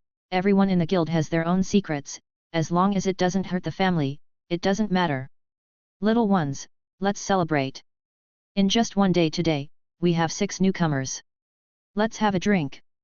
As Makarov said, he raised the wine glass in his hand high. Although even if he didn't say anything, the members of the guild would still drink happily, because this group of people never stopped drinking. By the way, the drinks are my treat. After Makarov finished speaking, he smiled slyly and added a sentence secretly. Eh? After hearing this, the members of Fairy Tale let out contemptuous voices. Oh. But in the end, everyone still cooperated with Makarov, raised their glasses, and drank in big gulps. With a lot of drinks pouring into their mouths, everyone stopped paying attention to Evan and the others. Those who should drink drank heavily, those who should watch tasks kept looking for suitable tasks for them, and those who should fight, after Makarov's words fell, they started to drink and started to fight again. The entire guild was in a mess again. But, this is Fairy Tale. Chapter 11, Urza and Laxus. Evan watched everyone in the guild silently, and at the same time received the rewards of the high-level missions. To be honest, the rewards of the high-level missions this time were quite astonishing. Evan didn't expect that after joining Fairy Tale, Evan would directly get all the rewards. A reward of 100 million funds. Evan looked at the funds in his fund column and fell into deep thought. He now has two options to choose from. The first one is to upgrade most of the abilities to level 8. The second is to increase your magic power to level 9. If the magic power reaches level 9, then Evan's magic power can directly reach the inhuman level, that is, the level of the 4 gods of Ishgar. Evan thought for a while, and chose to upgrade his other abilities to level 8 first. After all, even he has level 9 magic power, it doesn't necessarily directly correlate with level 9 overall combat power. Like Warad, who only knows how to plant trees, the first type of tree expert in the Ishgar continent is a representative who does not have the same level of attack magic as his own magic power. After thinking about it, in an instant, Evan's character panel was updated. Character, Evan. Physique, Special Constitution, can eat multiple devil fruits. Haki. Observation Haki, LV8, plus. Armed Color, LV8, plus. Conqueror's Haki, LV8, plus. Devil Fruit. Zoan Fish Fruit Phantom Beast Blue Dragon Form, LV8, plus. Paramecia, Kilo Fruits, LV8, plus. Logia Glint Fruit, LV8, plus. Physique. Swordsmanship, LV8, plus. Rokushiki, LV8, plus. Magic. Magic Power, LV8, plus. Enchantment, LV8, plus. Separation Enchantment, LV8, plus. Resistance. Toxin Resistance, LV7, plus. Illusion Resistance, LV7, plus. Element Resistance, LV7, plus. Time Resistance, LV7, plus. Space Resistance, LV6, plus. Capital, 570,000. Now, all of Evan's abilities except Resistance have reached the 8th level, and the power is constantly flowing in Evan's body, which makes Evan feel that his strength is gradually becoming stronger. Evan, I'll leave Urza to you. I'll go find a place to stay first. Just after Evan finished adding points, Irene was about to leave this lively guild. She prefers quietness and dislikes such a noisy place. Yes. Leave Urza to me. Evan nodded slightly towards Irene. Evan knew that Irene had lived alone for more than 400 years, and she was not used to living in groups of humans. Good. The moment Irene received Evan's response, she took Ilya, Ian and Eden and disappeared from the guild in an instant. That is, not long after Irene and the others left. Then something that gave Evan a headache happened. Urza, who wanted to be friends with her peers, looked around the guild, and her eyes fell on a boy with short blonde hair who looked 13 or 14 years old. In this regard, Urza walked up to the young man politely, and asked with a smile, "Hi. My name is Urza Belzarian, and I am Fairy Tale who joined today. What is your name?" Tisk. The blonde boy, who was in a daze and who knows what he was thinking about, turned his head after hearing Urza's words, looked at Urza casually, showed an expression of obvious disgust, and at the same time turned his head forcefully to the other side. On the one hand, it seems that he doesn't want to talk to Urza. Urza saw the blonde boy's obvious dislike, and the smile on her face froze immediately. She walked around to the side where the blonde boy turned his head. Then he slapped the boy's table hard and asked, "Hey! Didn't your family teach you that when someone greets you, you must respond politely? Stop rambling. I don't have time to talk to a weak brat like you." The blonde boy had a face full of disgust. What he hated most were brats, especially weak brats. Little brat. The veins on Urza's forehead seemed to be stretched faintly. She looked at the blonde boy in front of her with a smirk, and asked, "Ah? You blonde bastard, you can speak well. Blonde, the blonde little bastard." The original calmness of the blonde boy disappeared under Urza's words of the blonde punk, breaking his defense instantly. "Little devil, do you want to fight?" The blonde boy stood up and looked down at Urza. "Hehe, who is afraid of whom? Little bastard." Urza's eyes flashed with anger, and she confronted the blonde-haired gangster, showing no intention of giving in. "Oh? Our newcomer went straight to Laxus. It looks like there is a conflict. It's better. Fight! Fight! Fight!" A group of mages who were too drunk looked at the conflicting blonde boy and Urza. Not only did they try to persuade them to fight, but they all yelled loudly. As for Evan, he was a little silent at the moment. Originally, he was a little worried that he raised Urza too ladylike, which made Urza unable to integrate into fairy tale, but now it seems that he worried too much. Urza seemed to be born to join fairy tale. When Urza enters fairy tale like this, the scene really is like fairy tale. Fight! Fight! At this moment, even Gildarts, who was sitting next to the bar, raised his beer glass in his hand after seeing Laxus and Urza, who were confronting each other, and kept shouting as if watching the excitement. Seeing that the strongest mages in fairy tale have such virtues, this made Evan a little silent. What's up with this guild? At the same time, Evan thought silently in his heart that he absolutely cannot become like these people. Little devil, don't think that I will show mercy to you just because you are a girl. Seeing that the atmosphere has been heightened here. The blonde boy's eyes gradually became sharper, and there seemed to be lightning flashing around his body. I don't need the blonde-haired bastard to show mercy. The young Urza already had the aura of a queen, and the magic power inherited from Irene was stirring around Urza. This magic power. The blonde boy felt the magic power around Urza, and there was a hint of surprise in his eyes, and the boy's eyes also changed a little bit. The next second, he turned into a thunder light. It may be because Urza is a girl, the blonde boy did not forget to remind Urza when he attacked Urza, in this case, I will make a move. Urza faced the attack of the blonde boy in front of her without changing her face. While her mind was turning, all the metal objects in the room suddenly vibrated, and in the next second, they flew directly to in front of Urza, and a huge electromagnetic iron wall was formed. Boom! With the iron wall blocking him, the blonde boy's attack naturally didn't fell through. The boy's attack landed on the iron wall. Whether it was the strength on his wrist or the lightning wrapped around his fist, they all disappeared. What? The blonde boy didn't seem to expect that the young Urza could use such a defense, and there was a trace of disbelief in his expression. A weakness. And Urza accurately grasped the momentary gap of the blonde boy and saw that she was holding an iron sword made of metal, then slashed at the blonde boy. Forehead. Following the hit of Urza's iron sword, the blonde boy was sent flying. Hey hey! Are you kidding me? That Laxus was actually defeated by his peers. In the guild meeting place, the mages looked at the blonde boy who was blown away with disbelief in their eyes. You must know that the blonde boy is not an ordinary person. His name is Laxus Driar. He is the grandson of Makarov, guild master of fairy tale.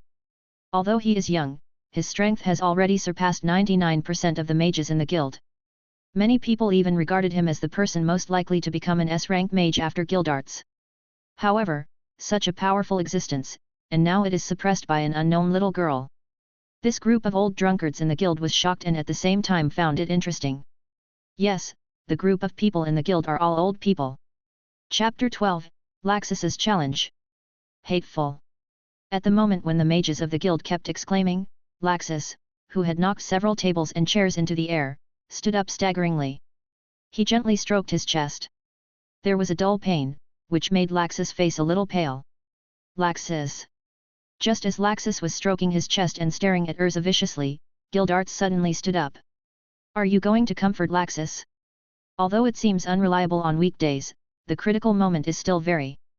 Evan, who had been paying attention to her side, saw Gildarts standing up and walking towards Laxus, thinking silently in his heart.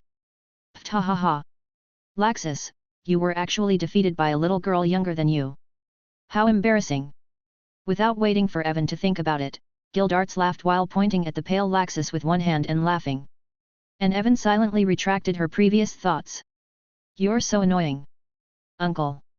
Laxus glared at Gildarts, then walked up to Urza, and said with a dissatisfied expression, I was careless just now. Again. Humph, I don't want to fight with a nameless, impolite, and uneducated punk. Urza turned her head away, ignoring Laxus. My name is Laxus Driar. Laxus said his name, and at the same time looked at Urza and asked, Woman, can we continue our battle now? At this moment, Laxus no longer regarded Urza as an ordinary little girl, but an existence called an opponent. Laxus, who had been unable to find an opponent of his age in the guild, felt a little joy in his heart after being hit by Urza. I reject. I'm no longer interested in you.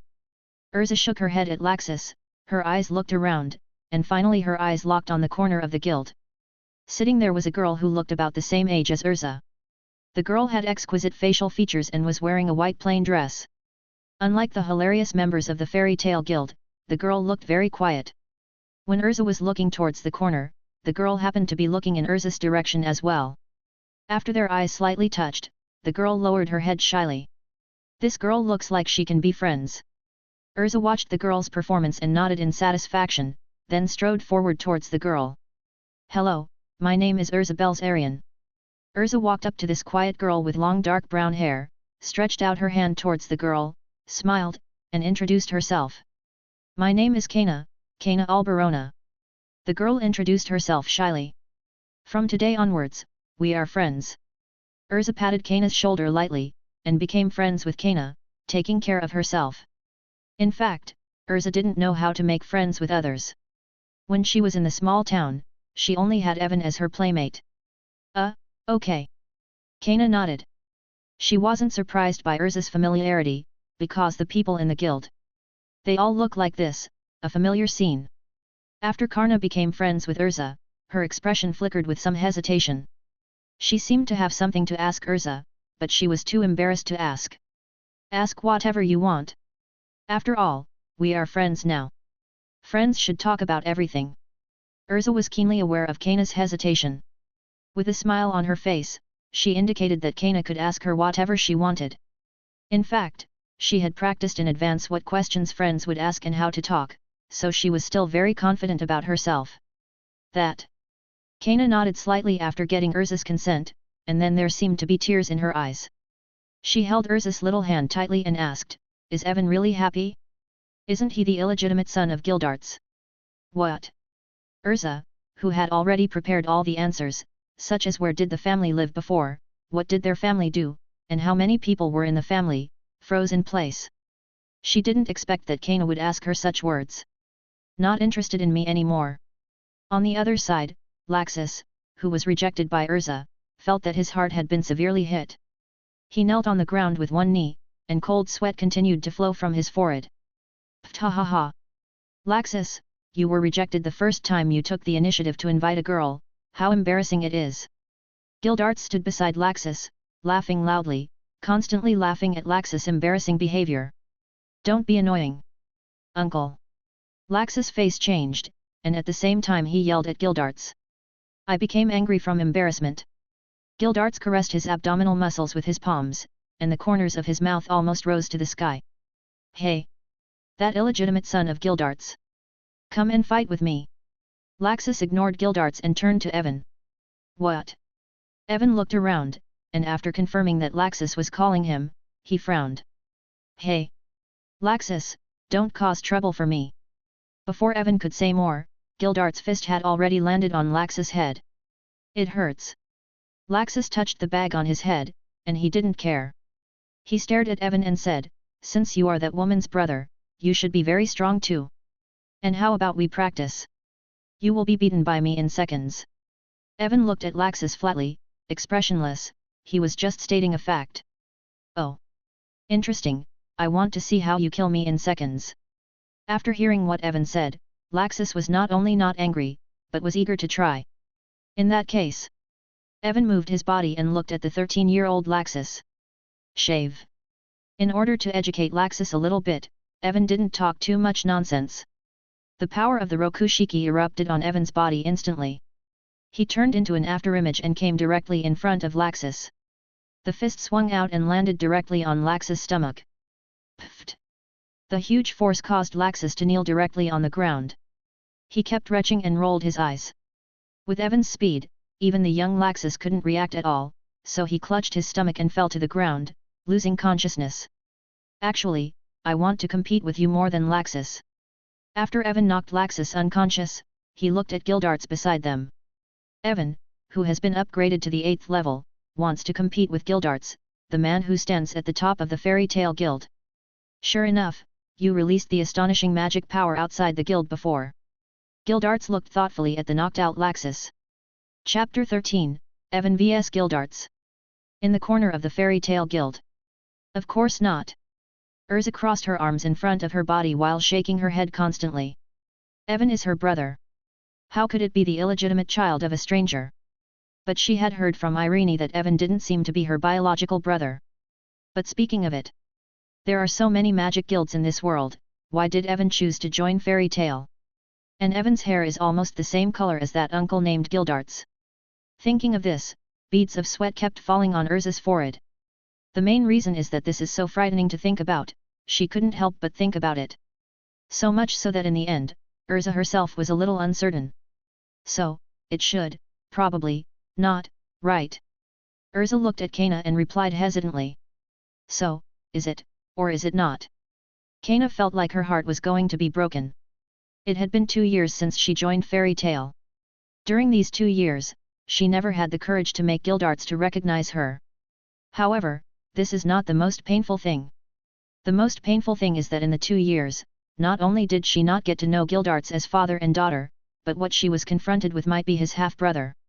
Kana doesn't know what to say at this moment. Laxus was beaten. Is the new kid a monster? I heard that the new kid wants to challenge Gildarts. Real or fake? Just as Kana was talking with Urza, the entire guild was in an uproar. One by one, the guild members lowered their wine glasses and gathered in front of Evan and Gildarts. They saw that at this moment, Evan and Gildarts were facing each other. Between them lay a blonde-haired boy who was foaming at the mouth. Yes, that blonde-haired boy was Laxus. Gildarts wants to fight someone else. Kana was taken aback, as if no one had challenged Gildarts since she joined the guild. Gildarts has always been the strongest and most invincible existence. Didn't brother say that it's best not to cause a big disturbance? It's really worrying. When Urza heard that Evan was going to fight Gildarts, she put her hands on her hips, frowned, and complained. Anyway, let's go and have a look together. Urza sighed and looked around. The friend she had just made, Kana, sent an invitation. Okay. Kana nodded slightly after hearing that.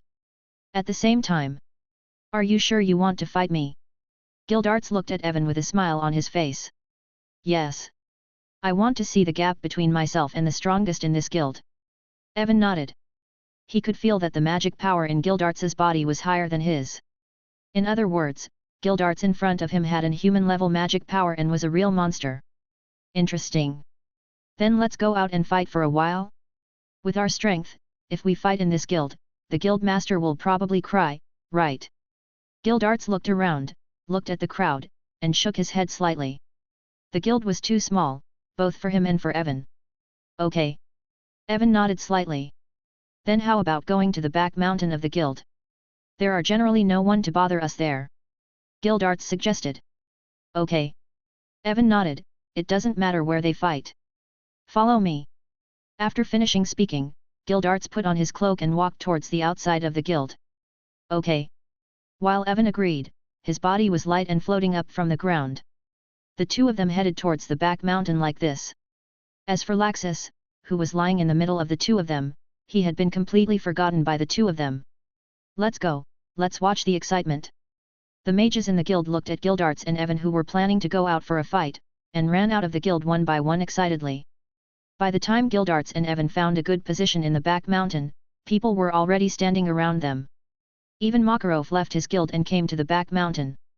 They saw Makarov holding a small box in his hand and kept yelling, "Beer and popcorn are sold in the front row." Behind Makarov, there are crates of beer and snacks brought up by him using giant magic. In addition to this, Makarov has other jobs. It's open, it's open. Bet red on Gildarts to win, and bet blue on Super Rookie Evan to win. Everyone, take a bet now and drive a limited edition magic 4-wheel drive next year. Makarov kept making noises. As the guild master of Fairy Tail, he chose to take the lead in setting up the game. As for whether Makarov would feel unconscionable by opening a gambling game to make money, he would die laughingly. Nobody who knows how many times he has to wipe the ass of his group of bastards every year. Every time these bastards get into trouble, how much does he need to spend? If he doesn't get some money from these bastards now, his conscience will hurt instead. I'll bet 10,000 J Gildarts to win. With a pipe in his mouth, Wakaba took out 10,000 J. In fact, everyone didn't take this gamble seriously. Everyone just wanted to have fun and get a lottery. I also bet Gildarts. Gildarts, 10,000 J. Sure enough, Gildarts will never lose. With the opening of the game, it almost became a one-sided situation, and everyone bought Gildarts to win. You all bet Gildarts to win, this bet won't work like that.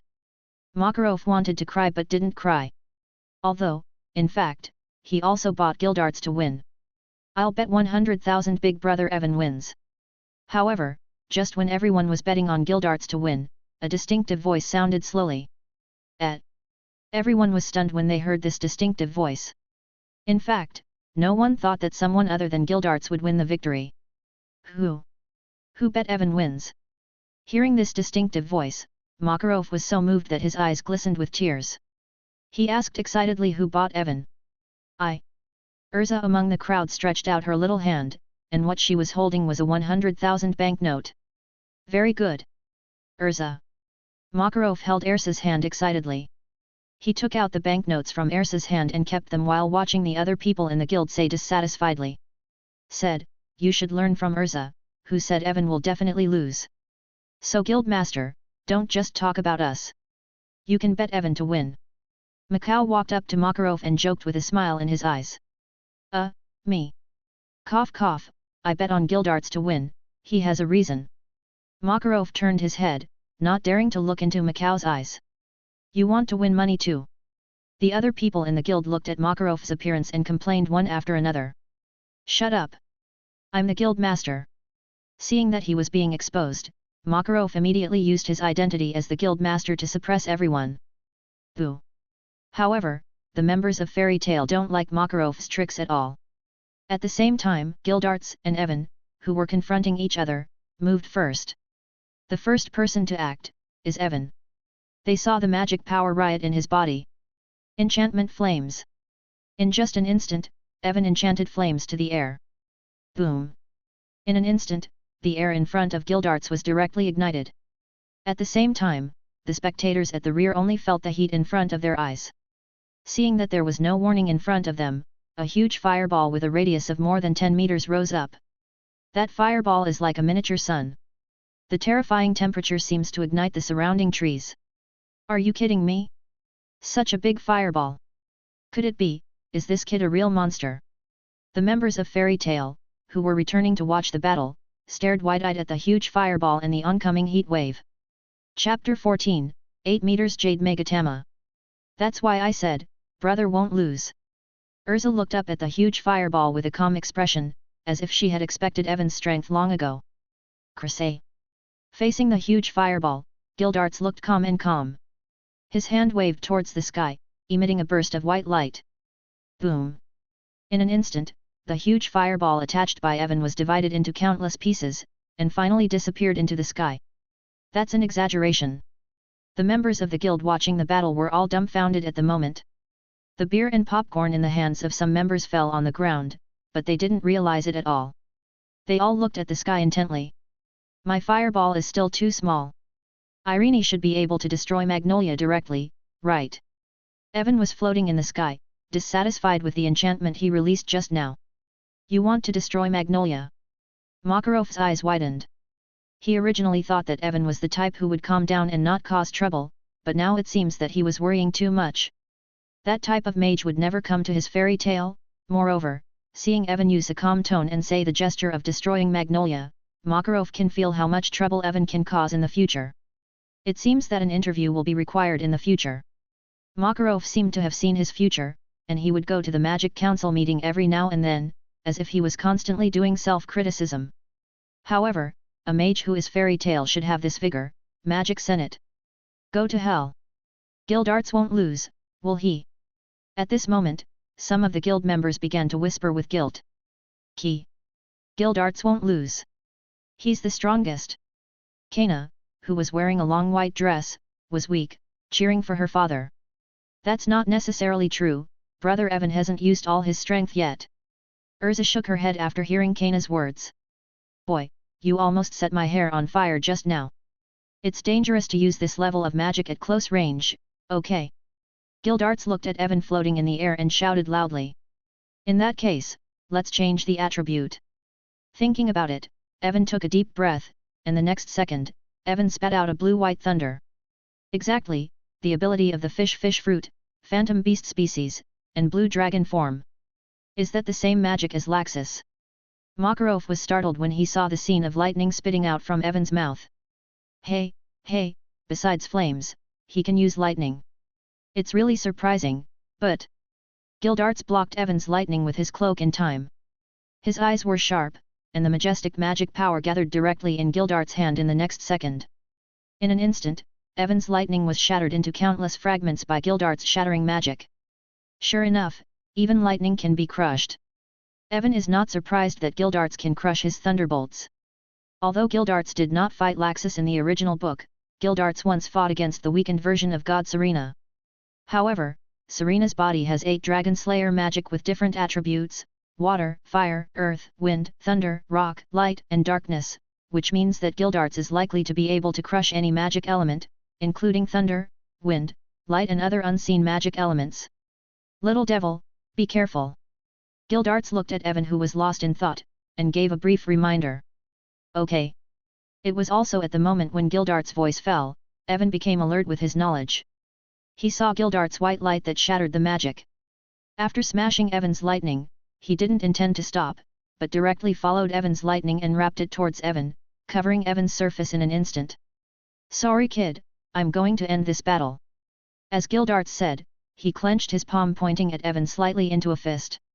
In an instant, Evan's body was crushed by Gildarts and turned into a ball of light. It's over. Gildarts looked at Evan, who was hit by his own magic in the sky, and said indifferently. As expected, Gildarts won. The members of the guild watching from a distance looked at the indifferent Gildarts, and all showed such expressions. Hey! I'm a little relieved. But that Evan is really strong. Yes. Yes. Already have the strength of an S-rank mage. Guildmaster, how about directly promoting Evan to an S-class mage? I think Evan's strength is enough, right? A group of guild members who were slightly relieved because Gildarts won, looked at Makarov standing in front of them, and suggested. Rejected. No matter who it is, they must abide by the rules of fairy tale. Only those who take part in the S-class mage assessment and pass it can be awarded the title of S-class mage in the guild. Otherwise, no matter how strong they are, they will definitely not be allowed. Makarov folded his hands in front of his body, with an expression that everything must be done in accordance with the rules and regulations. Guildmaster Makarov, aren't you being too serious? When the members of the guild heard this, they complained one after another. Shut up! Idiots! This is the rule. Makarov slapped the members behind him while emphasizing the word rule. Ha ha ha ha! Makarov's words made the members of Fairy Tale burst into laughter. They seemed to be laughing that their guild master actually mentioned the word rules. Does Fairy Tale have rules? Makarov listened to the laughter of the group of silly children behind him who didn't give him face at all, and bowed his head guilty. Yes, even he himself was a little guilty about the word rules. In fact, in Fairy Tale, except you can't hurt your companions, family members, and you can't spread bad information about Fairy Tale, other rules can be broken. Makarov has always believed that magic is free, and only freedom can cultivate the best mages. I'm thirsty after the battle. Sure enough, it's better to go back to the guild, and drink a few glasses of refreshing and cold beer. Gildarts looked a little tired. He just wanted to go back to the guild quickly and drink a whole mug of beer. Whew! However, just as Gildarts was about to leave, a ray of light suddenly fell from the sky and shot directly at the road where Gildarts was about to walk. Hey! Gildarts looked at the scorched land in front of his eyes. He was taken aback for a moment, and then looked at the sky solemnly. In the air, Evan was hit by Gildart's disintegration magic. In Gildart's eyes, if Evan was hit by his disintegration magic, he should have turned into countless little Evans and lose his fighting ability. However, Evan did not turn into countless little Evan as Gildarts had imagined, but turned into groups of golden light clusters, and then, under the watchful eyes of Gildarts and others, they first condensed into a group. A finger, followed by a palm, an arm, half of the body, and finally turned into the appearance of Evan, floating in the sky. Hey hey hey! You can do such troublesome magic! Gildarts looked at Evan, who could turn herself into an element, and showed a headache expression. What he hated most was fighting such an invisible mage. So that's it. I was careless just now. So next, I'm going to be serious. You have to be careful, Gildarts. After Evan finished speaking, his body directly turned into countless golden light clusters, which spread towards the sky and quickly illuminated half of the sky. 8 meters Jade Megatama. As Evan's voice fell, countless flashes shot towards Gildarts. Chapter 15, Mighty Gildarts. Hey hey hey! Are you kidding me? Isn't Evan beaten? Everyone watching the Battle of Fairy Tale showed shocked expressions when they saw Evan, who was completely unharmed. Wait, that thing is very bad. At the same time, when Evan released the 8 meters Jade Megatama, some mages showed a bad look. Boom! In the next second, countless lasers landed on the ground of the back mountain, and each shot would blast the ground into a huge deep pit with a diameter of about 10 meters. Retreat! Retreat first! Seeing the countless laser rains, some mages kept retreating behind them in order to avoid accidental injury. Boom! In an instant, everyone cleared out a large open space, leaving only Gildarts alone to meet the 8 meters Jade Megatama. Gildarts! Kana looked and shouted nervously at Gildarts, who was standing in the open space, watching the light and rain in the sky gradually revealing a smile. Danger! Makarov, who had been paying attention to everyone's safety, suddenly grew his arms, and directly pulled Kana from the front position to the back, protecting her. It was also not long after Makarov took Kana away that a laser shot landed on the place Kana was standing in front of, a relatively front position, and a big hole was blown out. Hey! Haha! Gildarts seemed to have heard Kana's call. He lowered his head and showed a soft smile towards Kana. In the next second, Gildarts was engulfed by the laser rain. Boom! Countless laser rain fell on the position where Gildarts was standing, and directly exploded layers of air waves. The terrifying light rain, even the aftermath, made it impossible for everyone present to approach. No way! Could it be that Gildarts was beaten directly? A member of the guild swallowed a mouthful of spit as he looked at the endless light and rain in front of him, and couldn't help asking. After all, the power of this light rain is too amazing. If they were transformed into them, they would probably have been annihilated by the fly ash of the bombing. Gildarts!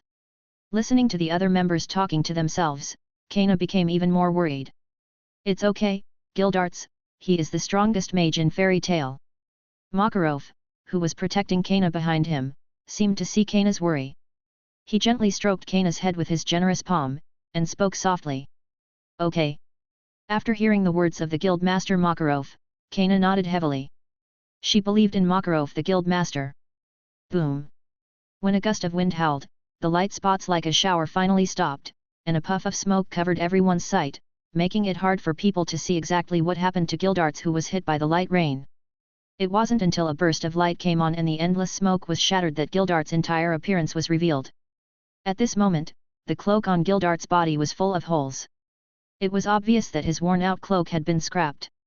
As for Gildarts himself, his body was unharmed, and his eyes were shining brightly.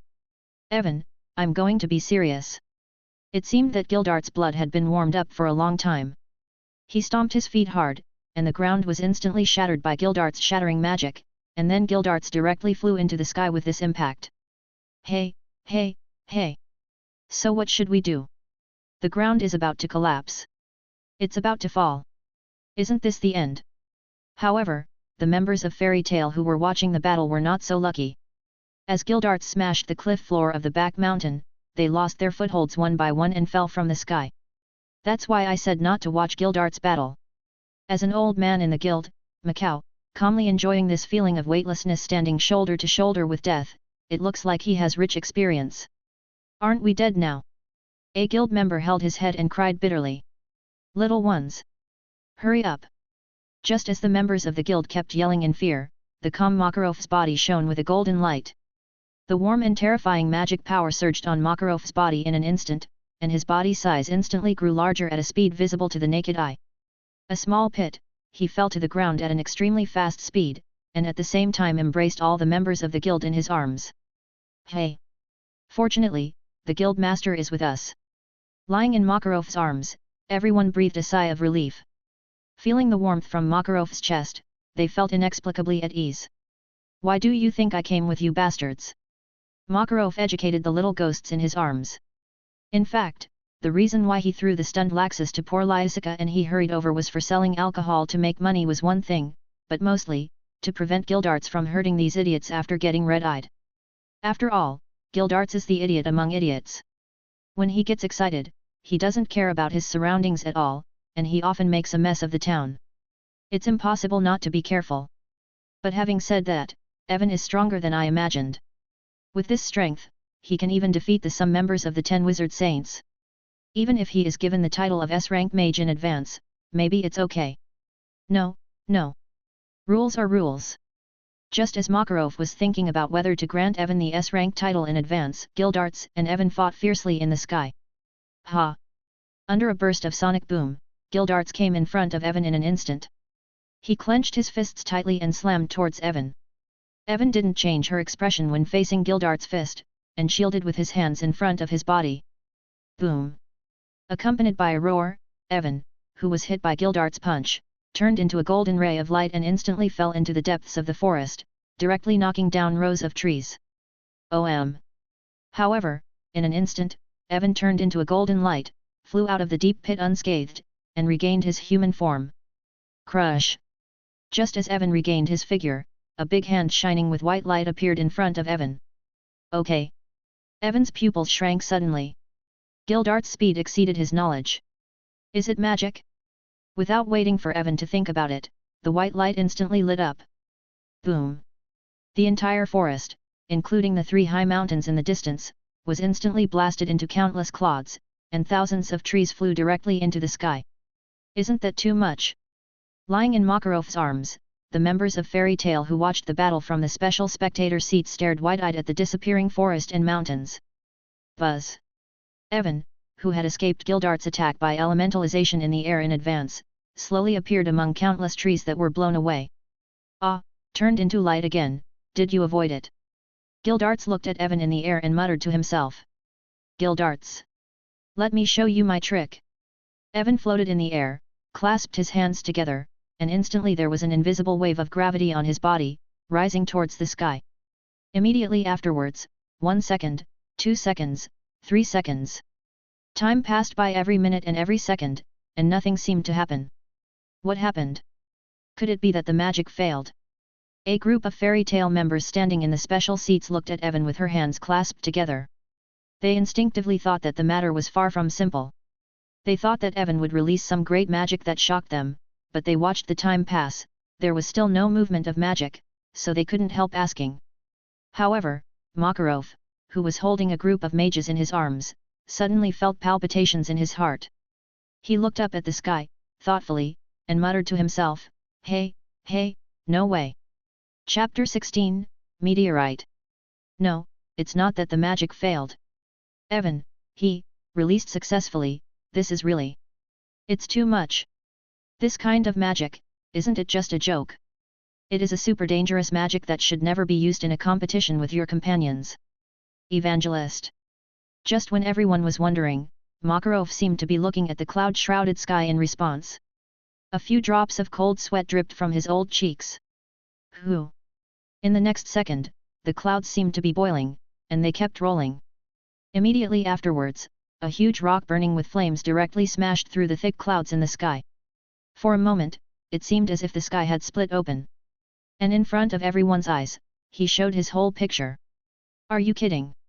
That is, a meteor.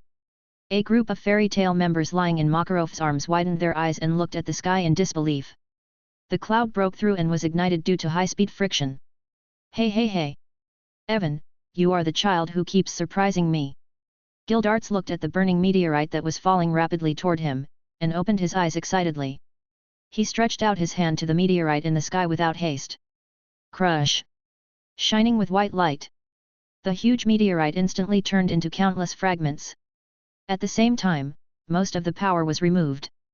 The meteorite was crushed. Ha, what? These two guys are completely monsters. The members of Fairy Tale, who were watching the battle, hadn't come out of the shock that the meteorite brought them, when they saw the meteorite, which they were absolutely unable to resist, shattered into countless fragments in the hands of Gildarts. Well, still, the danger to us is greater after it is broken into pieces, right? A member of Fairy Tale complained in Makarov's arms. It doesn't matter. We have the protection of the Guild Master. Some members preached indifferently. Then, they felt that their eyesight became shorter and shorter. But then, they landed on the ground. So, a group of guild members suddenly had a bad premonition in their hearts. You guys figure out a way for yourself. I have something urgent to do. After Makarov left such a sentence, he ran directly towards the direction where Gildarts and Evan were fighting. What now? A guild member who hadn't reacted asked suspiciously. So spread your legs and run quickly. Before he could react, some experienced members had already spread their legs and sprinted towards a safe place with all their strength.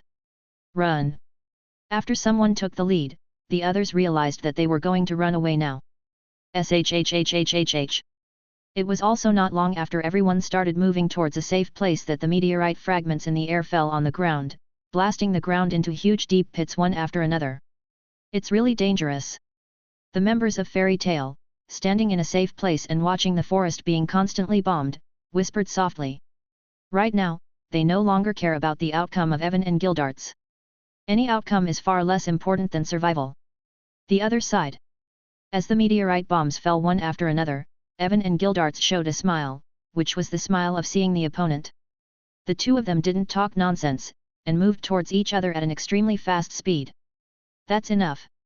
Just when Evan and Gildarts began to gather their magic power and were about to start a new battle, two big hands landed on the heads of Evan and Gildarts, and while separating the two, they struck hard. Okay. With the pain in their heads, Evan and Gildarts gradually calmed down. You two take a good look around. Makarov asked angrily after separating the fiercely fighting Evan and Gildarts with his arms around his body. Phew! Boom! Crack!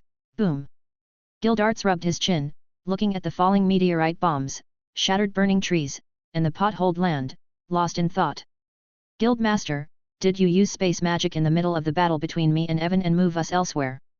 After thinking for a while, Gildarts seemed to understand something, and asked Makarov. Don't play dumb. This is the back mountain of the guild. No, the mountain behind the guild is gone. The reason? You two think for yourself, I think you should understand. Makarov looked at Gildarts and Evan angrily. Ha! It's a little troublesome now.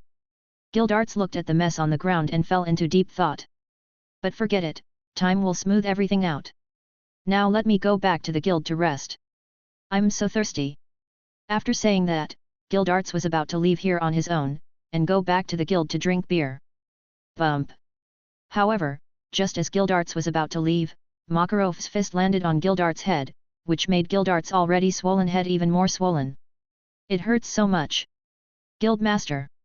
Gildarts stared at Makarov with dead fish eyes, and preached. These are for you. If you can't restore the back mountain to its original state, don't go back to the guild. As Makarov said, threw 2 buckets and 2 small shovels in front of Gildarts and Evan, and spoke solemnly.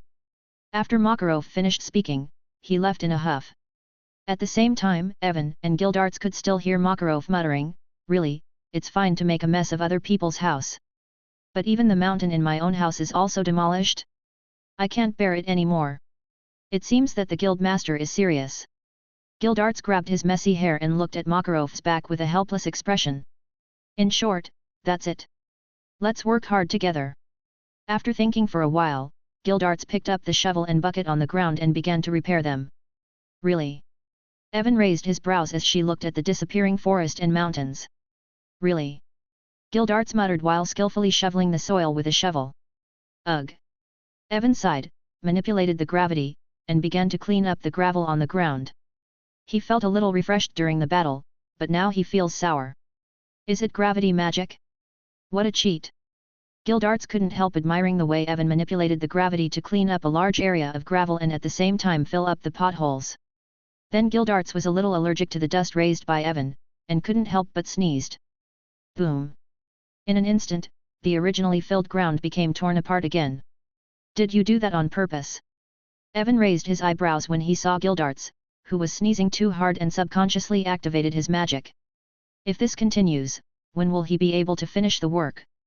Chapter 17, S-Class Jobs. In a few hours. Gildarts dropped the shovel in his hand and lay down among the ruins. I'm done, I'm too tired. Gildarts, who had been working continuously for several hours, began to choose to play badly. If it goes on like this, it won't be repaired in a month. Evan looked at the rotten Gildarts. So? Why don't you just quit? Gildarts thought for a moment and replied seriously. Evan knew that what Gildarts said was true, not a single lie, and he really did not plan to continue repairing the back mountain of Fairy Tale. Evangelist. Let's go to work. Instead of wasting time here, it's better to use money directly and hire a professional team to repair it faster. As Gildarts spoke, he jumped up from the devastated ground behind him, looked at Evan and spoke seriously. It makes sense. Then Gildarts, do you have any promising jobs? Evan looked at Gildarts and asked. What? If it goes well, as long as we complete this job, the money we earn will be enough to repair the entire fairy tale back mountain. Gildarts revealed a smile as he spoke. Job level. Evan's eyes lit up, and then she asked. It's definitely an S-class job. Gildarts raised his lips, looked at Evan and asked, I mean, Evan, don't you want to try an S-class job? Certainly. Evan nodded slightly, and at the same time, the system in his mind completed an update. The system update is complete, a new job mode is added. The host can accept any job in the guild. The system divides the jobs into 100 years, 10 years, SS class, S class, A class, B class, C class, D class, E class. After completing the job, you will receive a job medal, which can be used to upgrade the host's skills. 100-year level job medals can upgrade the host's skills of any level by 1 level, 10-year level job medals can upgrade any skills of the host below level 10, and SS class jobs can improve any skills of the host below level 9 by 1 level, and so on. Note, job medals can be synthesized, and 10 low-level job medals can be synthesized into 1 high-level job medal. TL note, in Earthland, there is an organized system that guilds utilize to intermediate jobs, Shigeto, which mages and mercenaries are able to partake in and receive reimbursement upon completion, most commonly by jewels. Evan looked at the job mode in his mind and thought about it. That is to say, if he wanted to upgrade his skills from level 8 to level 9, he would need an SS class job medal, or complete 10 S class jobs. It's a bit difficult, but not too difficult. In fact, the rewards for S-class jobs are also tens of millions.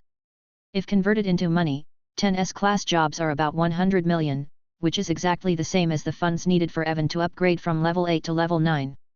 In other words, there is no profit or loss. Actually, with your current strength, you can become an S-rank mage. But that old man is too old-fashioned. Gildarts looked at Evan and complained. It doesn't matter, I am sure I win this year's S-rank mage assessment. Evan is full of confidence in himself. He really can't imagine that there is anyone in this year's fairy tale guild who has the strength to compete with him for S-class mages. That's right, later and earlier, there is actually not much difference. Gildarts nodded. He is very confident in Evan's strength. This year, the list of S-class mages allowed to participate in the assessment must have Evan's name. With the current situation of the guild, Evan has become an S-class mage. Mentors are already a given. Speaking of which, when are we going to leave? Because it was the first time for Evan to go on a job, he seemed a little eager to try. Now. Gildarts smiled mysteriously. Then he said the words lightly. The other side. In the fairy tale guild. Really, once you start a fight, they don't know the seriousness. Gildarts is also in his 30s, and he still acts like a child. While drinking the beer in his glass, Makarov complained about Gildarts and Evan. Ha ha ha, Guildmaster, you'll get a bargain and act like a good boy. In addition to Gildarts, our guild now has the super combat power of Evan. In terms of strength, we can already be called the real number 1 Fiori Kingdom. Macau knows Makarov too well. He knows that Makarov is just talking, but he is actually happy in his heart. Don't make excuses for them. Strength is not an excuse to do whatever they want. However, hee. At the next meeting of the guild masters, let them see who will question the strength of our fairy tale. Makarov reprimanded Macau first, and then straightened his back. He couldn't wait now, and wanted to attend the annual meeting of guild masters, and then he would take good care of his group of old and bad friends. In front of him, show a wave of excellent new members of his guild. By the way, Macau. Don't drink in the guild all the time. If you really have nothing to do, go get those 2 idiots back from the back mountain. Makarov seemed to have thought of something suddenly, and yelled at Macau who was drinking in the distance. Okay. As Macau said, he stood up, as if he had expected it long ago. Macau is well aware of their guild master's personality. As long as the members of Fairy Tale don't make principled mistakes, then Makarov won't really get angry, at most he will only criticize a few words, and then complained. Makarov is a typical sword-mouthed bean-curd heart. It hasn't been half a day, but Hellet, Gildarts and Evan returned to the guild. Just as Macau was about to leave the guild and go to the back mountain to find Gildarts and Evan, the door of the guild was suddenly pushed open, and an ordinary-looking fairy tale member ran in, and ran all the way to Macau and Guild Master. "What's wrong?" Makarov wrapped his arms around his body, looked at the member in front of him and asked softly. Makarov didn't know why, but when he saw the members in front of him, he always felt a little terrified, as if something bad was about to happen. "Guild Master, Guild Master. This is the letter that Gildarts asked me to forward to you. Just now, I went to the back mountain, and then met Gildarts.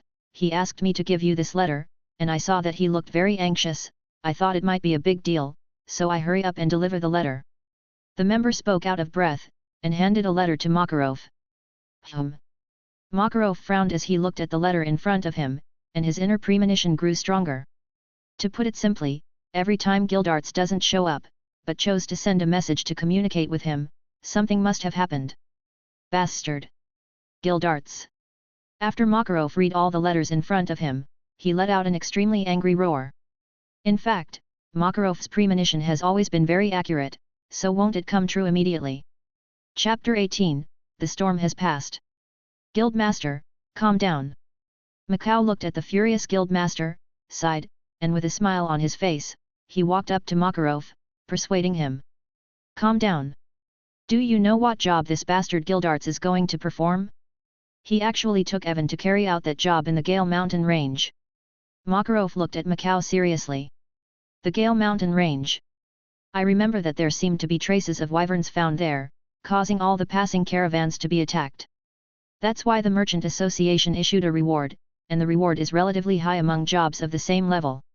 However, considering the danger of the Gale Mountain Range itself, and the fact that wyverns are very difficult to deal with, no one took up this job for several months after it was released. However, this job should not be a big problem for Gildarts or Evan, right? After all, that job was not an S-class job at first, but because no one was doing it, the Merchant Association increased the bounty and changed the level of difficulty. It's a pity to be promoted to S-class. If the bounty was so high when I was in A-class, maybe I would have gone." Macau muttered that he originally wanted to go too, but considering that the Gale Mountain Range was too far away, he never left. "That's not the problem. The real danger is not the flying dragon. The real danger is Gildarts and Evan.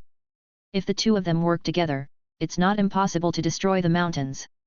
It's not good, my heart can't take it anymore." Makarov clutched his chest, he felt so hard. Even though he was already very old, he still had to act like a sinner.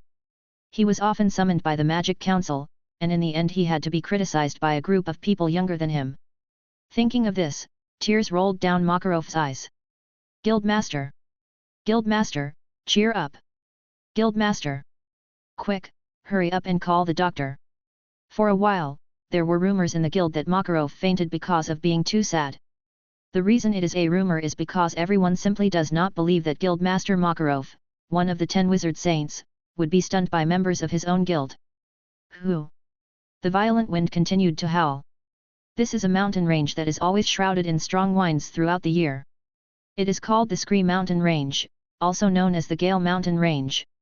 In the mountains, 2 figures, one large and one small, kept advancing against the howling wind in front of them. The miraculous thing is that the strong wind, which is enough to blow young children directly into the sky, appears very gentle in front of the 2 figures, one big and one small, and it seems that there is a kind of magical power shrouded around the one big and one small, helping them to resist and look at the endless gust of wind in front of them. So how far is it? Gildarts. That's right, the big and the young are exactly the 2 who left Fairy Tale to carry out the S-class job. They have arrived at the place where the incident happened. Probably, maybe. Gildarts looked at the howling wind around him, thought for a while and replied, "It might be around here." Probably, maybe, perhaps, none of these 3 words represent an accurate meaning. Evan knew at a glance that Gildarts was completely unreliable. Speaking of which, the strong wind is a bit too annoying. Since entering this valley, I can't tell the direction at all. If there is any way to stop the strong wind. Gildarts rubbed his chin thoughtfully. This is also something that can't be helped. Evan was a little helpless, because of the particularity of the Gust of Wind Valley. All people who enter here need to be guided by local guides. in order to successfully identify the orientation in the mountains, but because of the flying dragon, the guides are not working, which is the main reason why no one has completed this job for a long time. To put it bluntly, the reason for such a strong wind is entirely due to the terrain. It is caused by the special mountain here, that is to say. Gildarts said here after a pause, the corners of his mouth slightly raised. It is said that as long as we make the mountains here no longer special, we can stop this strong wind. Evan was a little silent. He probably understood what Gildarts meant. Evan, let's start working. If everything goes well, we can go back tonight. As Gildarts said, a white light shone on his hand, and immediately the hundreds of meters high mountain to the left of the two instantly turned into countless fragments. Hey! With the disappearance of the high mountain, the wind has indeed begun to weaken a bit. Evan, what are you waiting for?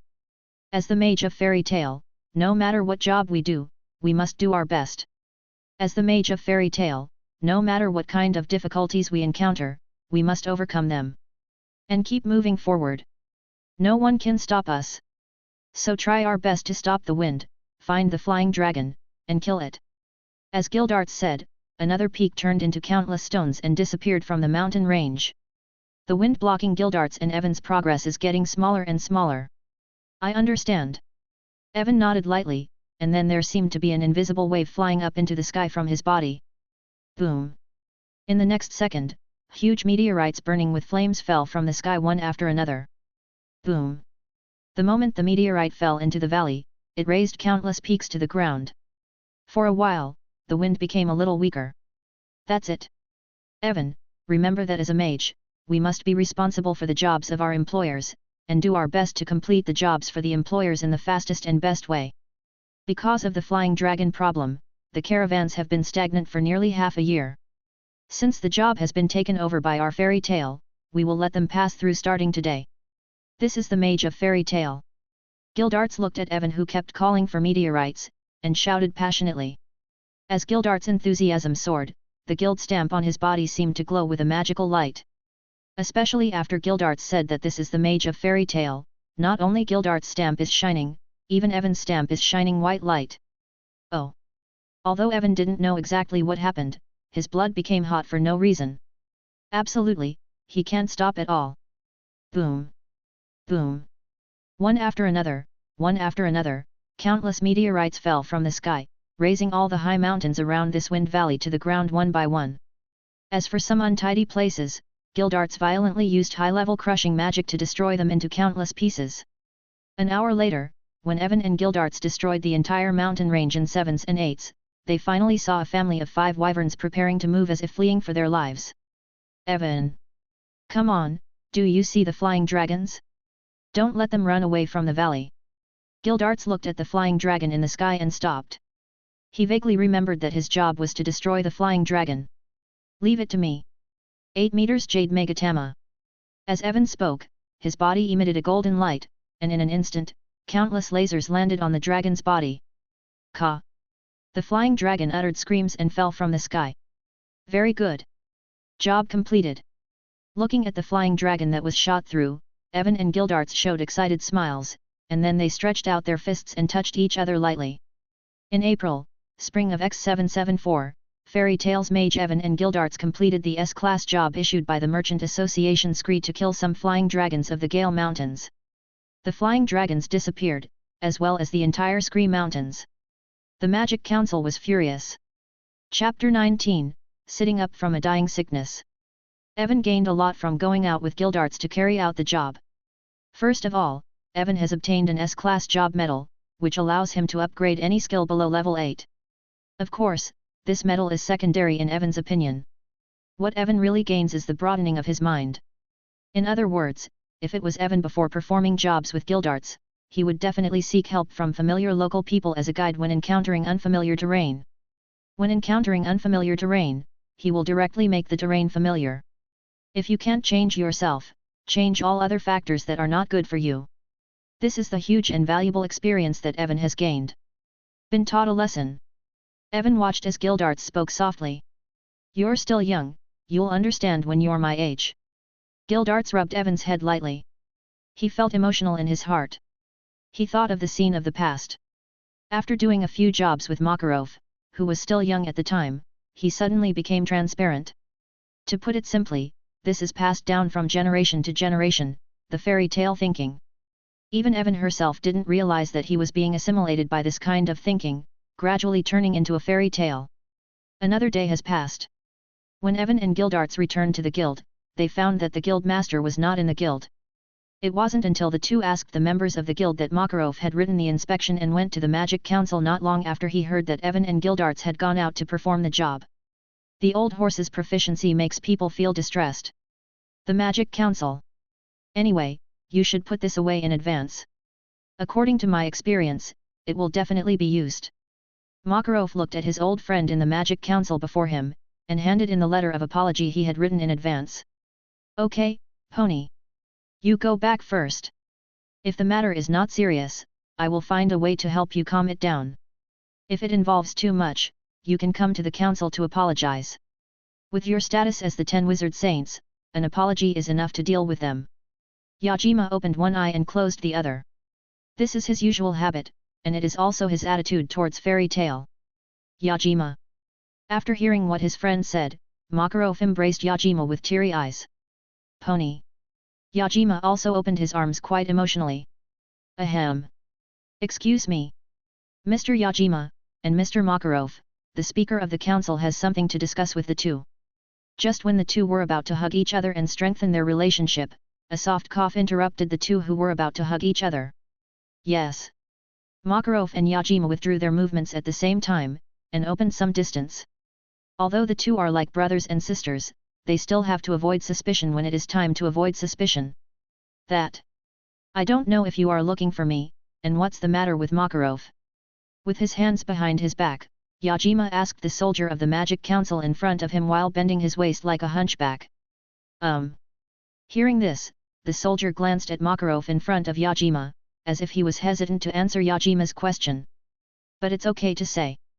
Yajima knew that this matter probably had something to do with Makarov, so the soldier was hesitant to tell the two of them, but given his relationship with Makarov, it didn't matter if Makarov knew about it in advance. The thing is like this. The mages of Fairy Tale, Gildarts, and Evan, destroyed the Scree mountain range while carrying out the S-class job issued by the Merchant Association's Scree to kill some wyverns in the Gale mountain range. The soldier hesitated for a moment, but still told the story. Oh. Yajima nodded, indicating that he understood, and continued to ask, how many were destroyed? The soldier glanced at the pale Makarov, took a deep breath, and replied, all of them. All. When Yajima heard this, his eyes widened. He remembered that although the entire Scree mountain range was not long, it was tens of kilometers long, right? Yes, Fairy Tale's mages Gildarts and Evan opened a huge hole in the mountain range and wiped out the entire Gale mountain range, along with the Gale Valley, including the flying wyverns in the valley. The mountains have turned into plains. The soldier said and took out a map and handed it to Yajima. This is a new map that we made in a hurry, and it is being distributed to the whole continent now. Let me see. Yajima took the map from the soldier's hand, and then his eyes widened. Even his eye, which had been closed all year round, opened, and he saw that the place marked on the map as the Gale mountain range had really changed to plains. Little Ma, this matter. Yajima swallowed, turned around, and looked at Makarov. To be honest, this incident was too big, and he couldn't even suppress it. A scourge. A scourge. Evan and Gildarts together are a disaster. Puff. It was also the moment Yajima turned around, and saw Makarov clutching his heart and falling to the ground, as if a soul slowly floated out of Makarov's body. No. Doctor. Call a doctor. Yajima looked at the lost soul of Makarov, his expression changed drastically, and he immediately ordered the soldiers around him to call for a doctor. Sir. The soldiers didn't care about anything else, and immediately ran towards the council behind them. Pony. Makarov. Don't scare me. Yajima hugged Makarov's collapsed body and shouted nervously. Because Yajima's voice was loud, a man in a suit, with a big belly, who was planning to enter the Magic Guild, immediately turned towards Yajima after hearing Yajima's voice. Running towards him, he asked excitedly, Makarov? Is that Makarov from Fairy Tale? Little Ma Makarov is not in good health. No matter what you ask him for, please wait until he recovers. Yajima glared at the pot-bellied man in front of him. He also regarded the man in front of him as Makarov's enemy. Makarov is sick? This is really a big deal. In fact, I came to the Magic Council this time to represent our merchant association to thank Guildmaster Makarov, one of the 10 wizard saints of fairy tale. Thanks to him for sending 2 mages, Evan and Gildarts, who not only helped us drive away the annoying flying wyverns, but also helped us dig a direct road to the 2 countries. This makes our business more convenient. Speaking of this, the businessman paused, took out a check from his pocket, and then continued, by the way, in order to express our gratitude, our merchant association raised the reward another 50 million J. Although not many, we still intend to express our feelings to fairy tale. After all. Really? Although it is bad behavior to collect extra money from the employer, but since you insist, we will accept the money. Before the businessman could finish speaking, Makarov, who was lying on the ground, had already come to the businessman and took the check from the businessman's hand at the same time. So fast. Yajima and the chubby businessman stared wide-eyed at Makarov, who stood up from the ground, revived, and took the check at a speed that was indistinguishable to the naked eye. Is this the legendary sitting up from a dying illness? The fat businessman felt his eyes were wide open. Chapter 20, Laxus was beaten in seconds again. Ha ha ha. That's right, Evan and Gildarts are the pride of our fairy tale. As for the candidate for this job, it was the old man who chose me. Makarov puffed out his chest, put his hands on his waist, and laughed loudly. No, just before you called Evan and Gildarts the scourge of your guild. The soldiers of the Magic Council on the side complained wildly. You misheard just now. Makarov glared at the sightless soldier, then grabbed the merchant's hand and said, Please, do you have any jobs for our mages to complete in the future? You can come to Fairy Tale to issue jobs. Our Fairy Tale mages work efficiently, fast, okay. Of course, of course. Please rest assured, Mr. Makarov. The merchant was full of respect for Makarov. As a member of the Merchant Association, he clearly knew that besides being the guild master of the Fairy Tale Wizards Association, this ordinary-looking little old man in front of him also had other roles. He was selected by the Magic Council and is one of the 10 strongest mages in the entire Ishgar continent. Little Ma, anyway, you still have to go in with me to go through the process. Yajima bowed his waist, with his hands behind his back, holding the letter of apology that Makarov handed him. Now that the Merchant Association is guaranteeing Makarov and Fairy Tale, the association's punishment for Fairy Tale should be wiped away. Although there may not be any rewards, it can also slightly change the views of some judges on Fairy Tale. Although these Fairy Tale mages have exaggerated things, their manners are still very good. Certainly. As Makarov said, he puffed up his chest. In the past, every time he entered the Magic Council, he always lowered his head, for fear of being seen. Throwing his old face without a quilt would not have much face, but this time he did not. Similarly, this time he has more face, so he must let everyone know that he, Makarov, has come to the association. Not only has he come to the association, but he has also been thanked by the Merchant Association. Then let's go in together. The representative of the Merchant Association, this white and tender fat man, asked Makarov and Yajima. Okay. Makarov and Yajima nodded at the same time. The 3 talked and laughed, and walked into the Magic Council side by side. At the same time, in Fairy Tale, the Guildmaster was called away by the Magic Council. Evan was sitting by the bar, holding a glass of milk in his hand, and sipping it. Originally, he wanted to drink beer, but the bar manager changed it to milk because he was too young. Gildarts, do we need to take some measures to deal with the Magic Council? Evan thought for a while, put down the milk in the glass, and asked while looking at Gildarts, who was drinking heavily beside him. What? When Gildarts heard Evan calling him, he turned his head and looked at Evan suspiciously, as if he didn't hear what Evan was saying at all. Ugh! Seeing Gildarts like this, Evan knew that Gildarts wasn't listening to him at all just now. I mean... Evan reorganized his words and was about to repeat what she had just said to Gildarts. Evan, I heard you're back. Our duel last time wasn't over yet. I was careless, but this time, I will never lose. Just when Evan was about to ask Gildarts for his opinion, the door of the guild was kicked open, and Laxus, who was wrapped in many bandages, walked in aggressively, heading straight for Evan. Hey? Don't interrupt me, Laxus. I'll talk about it when I'm free. Evan turned around and looked at Laxus and complained, Evan felt very helpless when Laxus interrupted him. Evan, are you afraid? But it's no wonder. After all, in order to defeat you, I just went to the MT Hakobi and defeated 1,000 Fukins. Laxus said that golden thunders lit up on his body. The injuries on his body were all injuries suffered in the duel with Fukin, a monster that looks like an orangutan. He cleaned up several tribal groups of the Fukins. So Guildarts, regarding the guild masters going to the council, do we need to prepare some countermeasures in advance, similar to rescue methods and the like? After all, the incident this time has indeed gone too far. In fact, according to Evan's impression, even Natsu and the others in the later period did not commit any evil acts such as destroying a mountain range, so she asked Guildarts for his opinion. You mean the guild master? After listening carefully to Evan's words, Guildarts realized what Evan was talking about just now. To be honest, he wasn't too worried about the guild master. Hey! Evan, did you listen to me? Laxus looked at Evan, who was ignoring him. The corners of his eyes twitched slightly, and then his expression became fierce. Very well, ignore me. Then let you taste it, my fist that knocked down 1,000 Fukins. After Laxus finished speaking, the magic power in his body continued to roar, and in the next second, he came to Evan in an instant, and swung out his desk.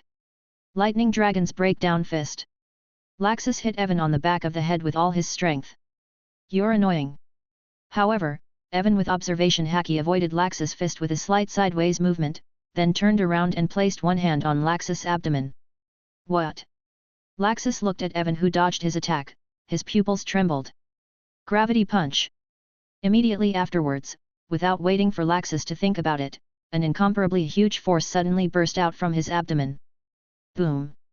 In the next second, Laxus flew into the sky like a cannonball, smashed through the ceiling of the Fairy Tale Guild, and disappeared without a trace. Ha ha ha! An instant kill again.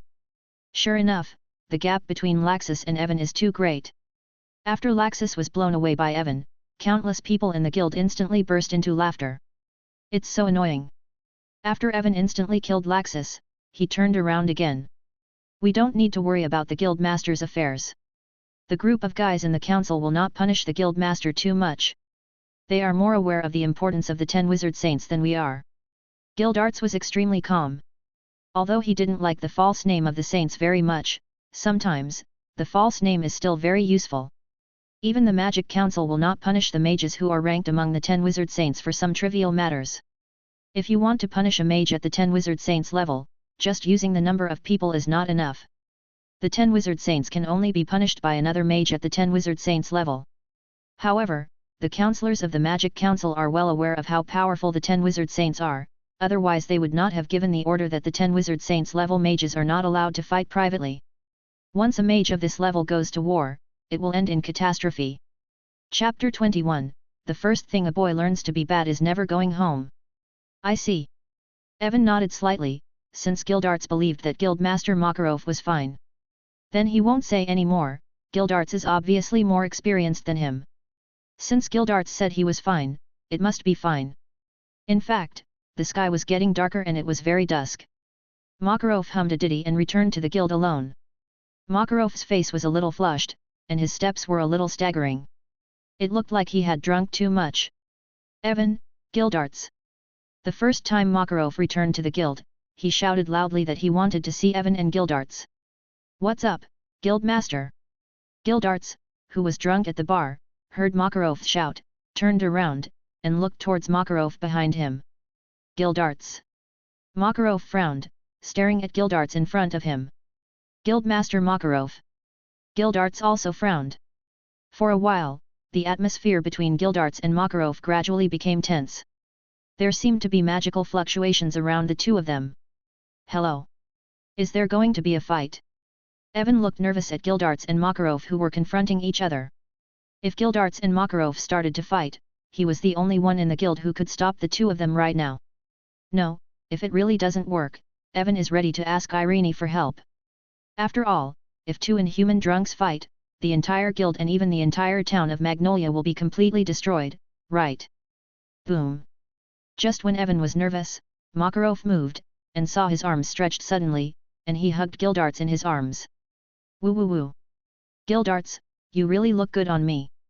It's been so many years, I was finally praised by the council. Makarov hugged Gildarts and burst into tears. Guildmaster Makarov. I still remember when we were sitting together, peeking at the bartender lady changing clothes, and vowing to make the guild bigger and stronger. Then call a group of beautiful young girls to the guild and hold an underwear competition every year. Gildarts put his arm around Makarov's shoulder, and began to recall the past with the help of alcohol. Gildarts, you still remember that incident? It's really rare. I'm very pleased. Woo woo woo. As Makarov said, he began to cry again. Guildmaster. Gildarts. Evan silently looked at the two drunks who were hugging and crying after drinking too much, and was about to go home. Evangelist. Just when Evan was about to leave, he suddenly heard Makarov's call. What's wrong, Guildmaster? Evan turned around and looked at Makarov and asked. You must not secretly perform S-class jobs, okay? Even if you go to perform S-class jobs, don't let me see you. Otherwise I won't be able to forgive you. Makarov looked at Evan and roared loudly. Hee hee. After hearing Makarov's words, Evan revealed a slight smile. He knew what Makarov meant.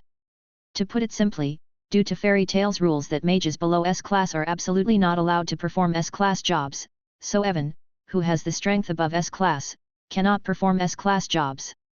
But this is theoretically impossible. Since Evan will be criticized if he is seen by Makarov. Then, as long as Evan is not seen by Makarov when she accepts the S-class job, isn't it all right? Understood, Guildmaster. Evan waved lightly at Makarov, turned and left the guild. How is this child Evan? After Evan left, Makarov asked Gildarts. Genius. Gildarts thought for a moment, then replied Makarov indifferently. He really is a good boy. After hearing what Gildarts said, Makarov nodded. Honestly, Guildmaster. Even if you give Evan a separate S-class assessment in advance, it's not an exaggeration to award him the S-class title of fairy tale. He fully possesses the qualifications of an S-rank mage. The blush on Gildarts' face seemed to have disappeared a lot, and he seemed to be much more awake. Of course I know about this kind of thing. Let's not talk about the guild's S-class mage qualifications, even the top 10 wizard saints, as long as Evan wants to, he can definitely get it. But rules are rules. Makarov turned his head stubbornly. I really admire you. Hearing this, Gildarts looked at Makarov helplessly. It was obvious that Makarov had granted Evan the qualification to accept S-class jobs, but he refused to give Evan the title of S-class mage. It's just a title, but Makarov took it unexpectedly seriously. It's not like that. It's just that I have basically broken all the rules set by the second generation. I think at least, don't break the assessment rules set by the first guild master. Otherwise, when Precht comes back one day, seeing the completely changed guild, he won't be able to spare me, right? While Makarov was talking, beads of sweat trickled down his forehead. Ha ha ha. I didn't expect you, Guildmaster, to have someone you're afraid of. After hearing Makarov's words, Gildarts laughed loudly. You're so noisy, brat. Makarov looked at the laughing Gildarts, froze, and then hit Gildarts hard on the head. Guildmaster, it hurts.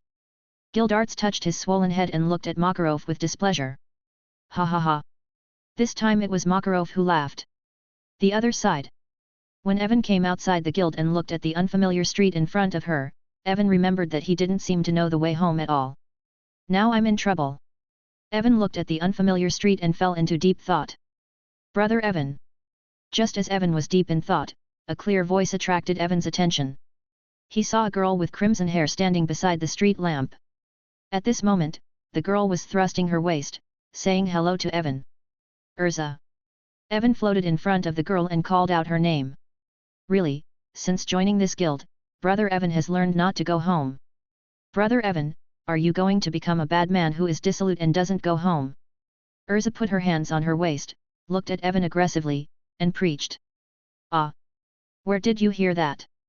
After hearing what Urza said, Evan was a little speechless. He gently patted Urza's little head. It was Kana who told me that the beginning of a boy turning bad is never going home. Urza answered Evan's question. That's... Evan thought about it for a while, and he found that what Kana said was indeed reasonable. At least Gildarts was absolutely scum, there is no doubt about it. Chapter 22, Guiding Urza. The morning sun shone on Evan's face. Let him slowly open his eyes. Originally, Evan felt a heaviness on his chest, and thought it was a small animal like a kitten.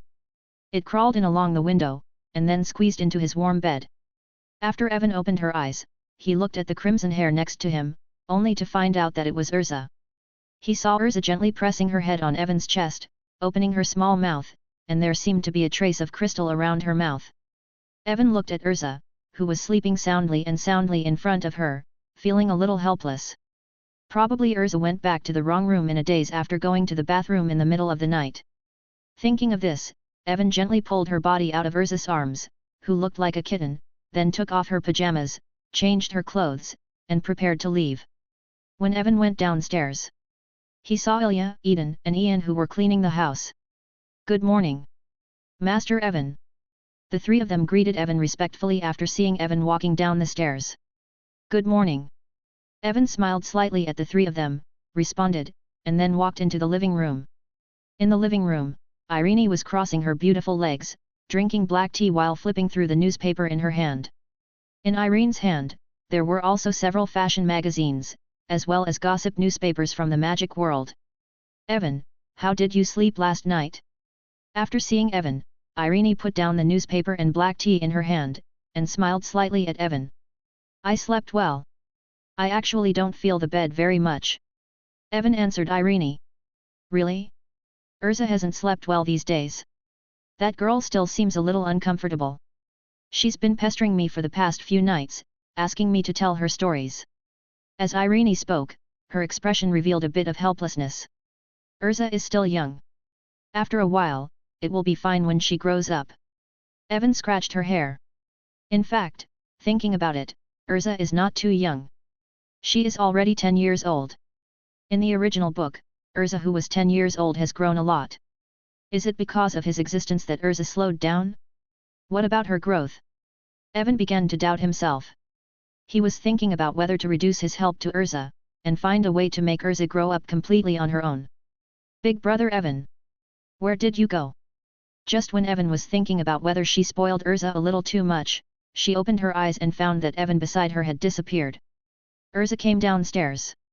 She looked around and kept calling Evan's name. "Miss Urza! Master Evan is in the living room now."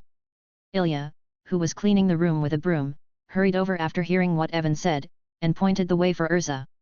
"Big brother Evan is in the room." After hearing this, Urza stepped forward and walked into the living room. "Urza!" After hearing the voice, Evan turned around, and then saw a little girl with messy long crimson hair and red eyes from crying, rushing towards him. "Big brother Evan, I thought you left me alone again." Urza rushed into Evan's arms, tears streaming down her face continuously. The strong Urza also has a soft side, and Evan is the softness in Urza's heart. "Urza said she has been waiting for you to come back outside the guild these days except for mealtime." At this moment, Irene indirectly scolded Evan. It's my fault that I went out on a job without telling you guys. I will stay for the next few days." "Urza, I will accompany you, please don't cry." After hearing Irene's words, Evan apologized first, then rubbed Urza's little head, softly comforted. "Okay." Urza stopped crying, and she nodded slightly to show that she understood. "Let's eat first. After breakfast, I have something for you. Some jobs are too dangerous, so it's not convenient for me to take you with me, but as long as Urza grows up, you can go with me carrying out jobs." Evan stroked Urza's head lightly. He was really worried, and took Urza to carry out jobs together. In order to become stronger, the jobs he would do in the future were all S-class, SS class, and even an ultra-high-risk job like a 10-year job. In the face of SS class or 10-year level jobs, Evan thought that she would not be able to escape unscathed, let alone bring the still weak Urza. In the original book, Myra Jane took the immature Lysina and Elfman to perform S-class jobs, and the tragedy caused by the end was a wake-up call. Evan would not be arrogant enough to take other people to perform this kind of high-risk jobs. "Well, I will become strong enough to be able to carry out jobs with Big Brother Evan." Urza clenched her fists. She knew in her heart that Evan was doing this for her good. By the way, what is Irene planning to do next? After Evan comforted Urza, he suddenly remembered something, and looked at Irene behind her and asked. To be honest, with Irene's strength, it is possible to unify the Ishgar continent. Even if all the 10 wizard saints are added together, they will only be instantly killed when they meet Irene. "Me? I plan to continue to open my bakery. As for the jobs of the guild, I don't want to do that kind of thing. Irene lightly sipped the black tea. She had already passed the age of excitement, and she didn't intend to get involved in the children's play. Continue to open the bakery. That's really good. Because the bread made by Irene is really delicious. Evan nodded. He grew up eating the bread made by Irene, and he has the most right to say about the taste of Irene's bread. Irene's bread is like Irene's strength, the #1 in the mainland. As soon as Irene's bread comes out, probably every bakery in the whole town will close down, right? But it won't, after all, Irene's bread has always been sold in limited quantities. As long as you like it. Irene showed a kind smile after hearing what Evan said. The reason why she never tires of researching bread, even planting the raw materials of bread herself, and controlling the high standard of bread is precisely because Evan loves to eat the bread she makes. The entire bakery is only for Evan and Urza. The three of them quickly had breakfast. Then, Evan left the house with Urza and came to the back mountain of Fairy Tale. Thanks to Evan's efforts, this place has recovered a lot, at least it doesn't look so messy. For you. Evan and Urza, after arriving at the mountain behind Fairy Tale, Evan handed Urza a wooden sword. This is. Urza was taken aback with the wooden sword in her hand. Urza, next I will teach you swordsmanship. Evan looked at Urza and spoke softly. Evan planned to teach Urza all the sword skills he had learned. Chapter 23, Enchant Haki. Every time Evan adds points, he doesn't gain strength directly. Apart from strength, he also gains corresponding experience in his mind. That is to say, his swordsmanship and physical skills can be taught to others. Are you ready? Evan looked at Urza and asked softly. Okay. Urza held the wooden sword in her hand, her gaze was firm. In the next second, Evan's figure came to Urza in an instant, holding the wooden sword in her hand and slashing towards Urza. Day. Urza looked at Evan who was suddenly attacking her, and subconsciously lifted the wooden sword to block it. In an instant, the wooden swords in their hands touched each other, making a soft noise. I blocked Big Brother Evan's sword. Urza's eyes lit up when she saw the attack she blocked. However, before Urza could think about it, Evan's attacks landed one after another. Da-da-da. For a while, a series of soft sounds came out from the woods on the back mountain. The swords of Urza and Evan kept colliding with each other, back and forth, making soft noises. Of course, this doesn't mean that Urza's strength has reached Evan's level, but that Evan is constantly feeding Urza through battles so that Urza can master her own swordsmanship in battle. In this way, about a week passed. Urza's swordsmanship has become more and more fierce, and in Evan's opinion, she has reached the level 3 or 4 of the system. It has to be said that Urza was able to reach this level in just 1 week. Her talent is undoubtedly at the genius level. Seeing that Urza possessed such an exaggerated talent, Evan felt a trace of curiosity in his heart. He was curious, if he enchanted the attribute of Haki to Urza, would it be possible for Urza to master the ability of Haki? Thinking of this, Evan stopped the attack in her hand. Hey! Urza, who was getting more and more excited as she fought more and more bravely, was stunned when she saw Evan withdraw the sword, and then looked at Evan with puzzled eyes. Urza! I have some interesting things for you. As Evan said, she used enchantment on Urza, enchant observation Haki, armament Haki, and conqueror's Haki. In an instant, streaks of golden light came out from Evan's body and enveloped Urza's body. Successful. Evan looked at the rays of light and knew that his enchantment had succeeded.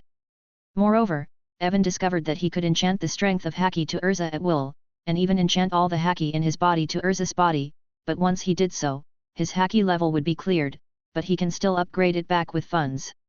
Evan didn't give Urza too much power, he just consumed about 300,000 yuan of his own funds, and gave Urza about 6 levels of 3-color Haki.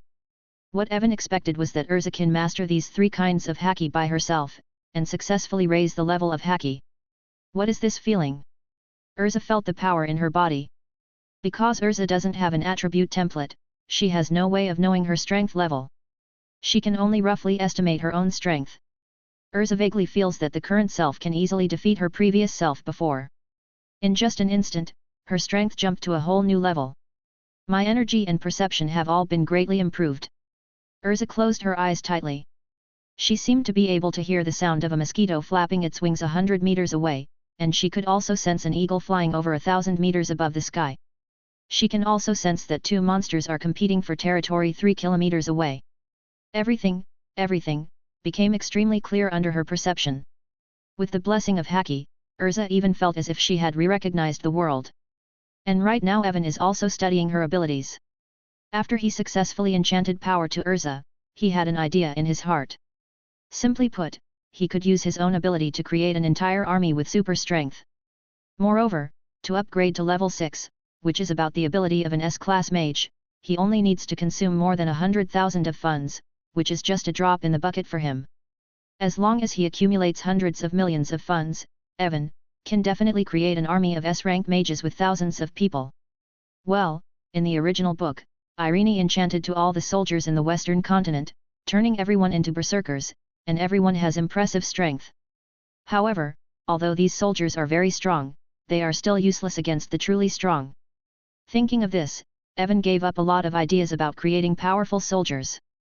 Think about the fact that he just created thousands of soldiers, and then all of them died after the Wizard King destroyed an entire town. How does Urza feel? Evan shook her head, stopped thinking about these unrealistic and extremely inefficient ideas, and asked Urza. I feel that I am stronger now. Urza slowly opened her eyes, stopped feeling all things in nature, and replied to Evan at the same time. Continue. Evan hooked her fingers provocatively at Urza. Okay. As Urza said, her body came in front of Evan in an instant, and the wooden sword in her hand was covered with a layer of jet black armament Haki. Well done. Evan looked at Urza, who had already mastered the colored entanglement, with a smile on his lips, and the wooden sword in his hand was also entwined with a layer of jet black Haki. When the wooden swords of the two collided together, they instantly burst out with arrogance. Then, the two enchanted Haki spirit to the battle, and the battle between the two rose to a new level in an instant. Rocks and trees can no longer stop the collision between the two wooden swords. All kinds of flying sand and rocks were constantly being blasted into the sky by the impact of Evan's battle with Urza. A sword cannot keep up with brother's footsteps. Seeing that Evan always held a sword with one hand, he could block her who was holding a sword with two hands, and a thought suddenly came to her mind. I need more weapons. Urza thought so, and took out her second wooden sword. Two-sword style. Evan felt a little bit of fun looking at Urza holding a sword in both hands. Okay. If one sword can't catch up with brother, then use two swords. If two swords are still not enough, then 3, if not enough, then 4. Urza looked at Evan and spoke like this. Then let's try it. See if your quantity can beat my quality. As Evan said, holding the sword with one hand, she slashed towards Urza. Okay. Urza held a wooden sword in each of her left and right hands, and at the same time attached a dark armament Haki color to the two wooden swords, and slashed towards Evan. Boom! The moment the wooden swords in the hands of the two touched together, they felt shockwave. Chapter 24, Unlucky Laxus. Time flies. A few months passed by in a hurry, and the time came to August, the end of summer, and everything grew luxuriantly. Okay, let's end here today.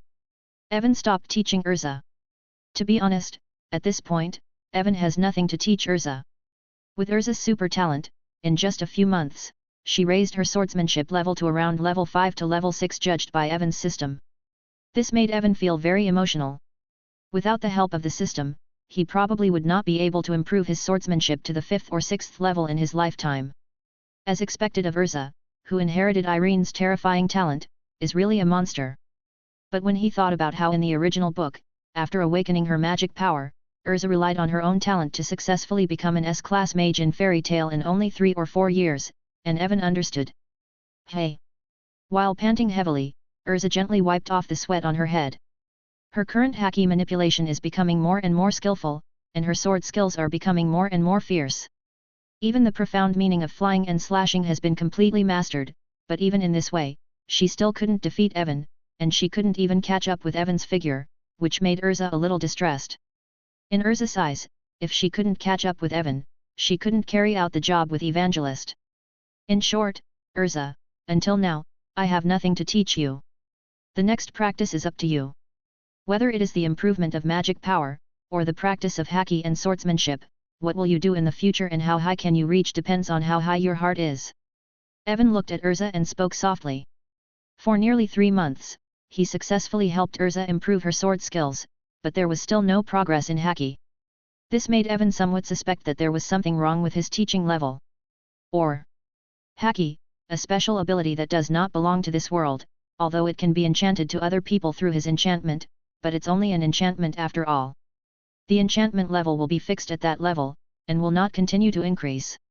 If it's the former, then it's okay, Evan can only complain that his teaching talent is far inferior. But if it's the latter, then there will be big troubles.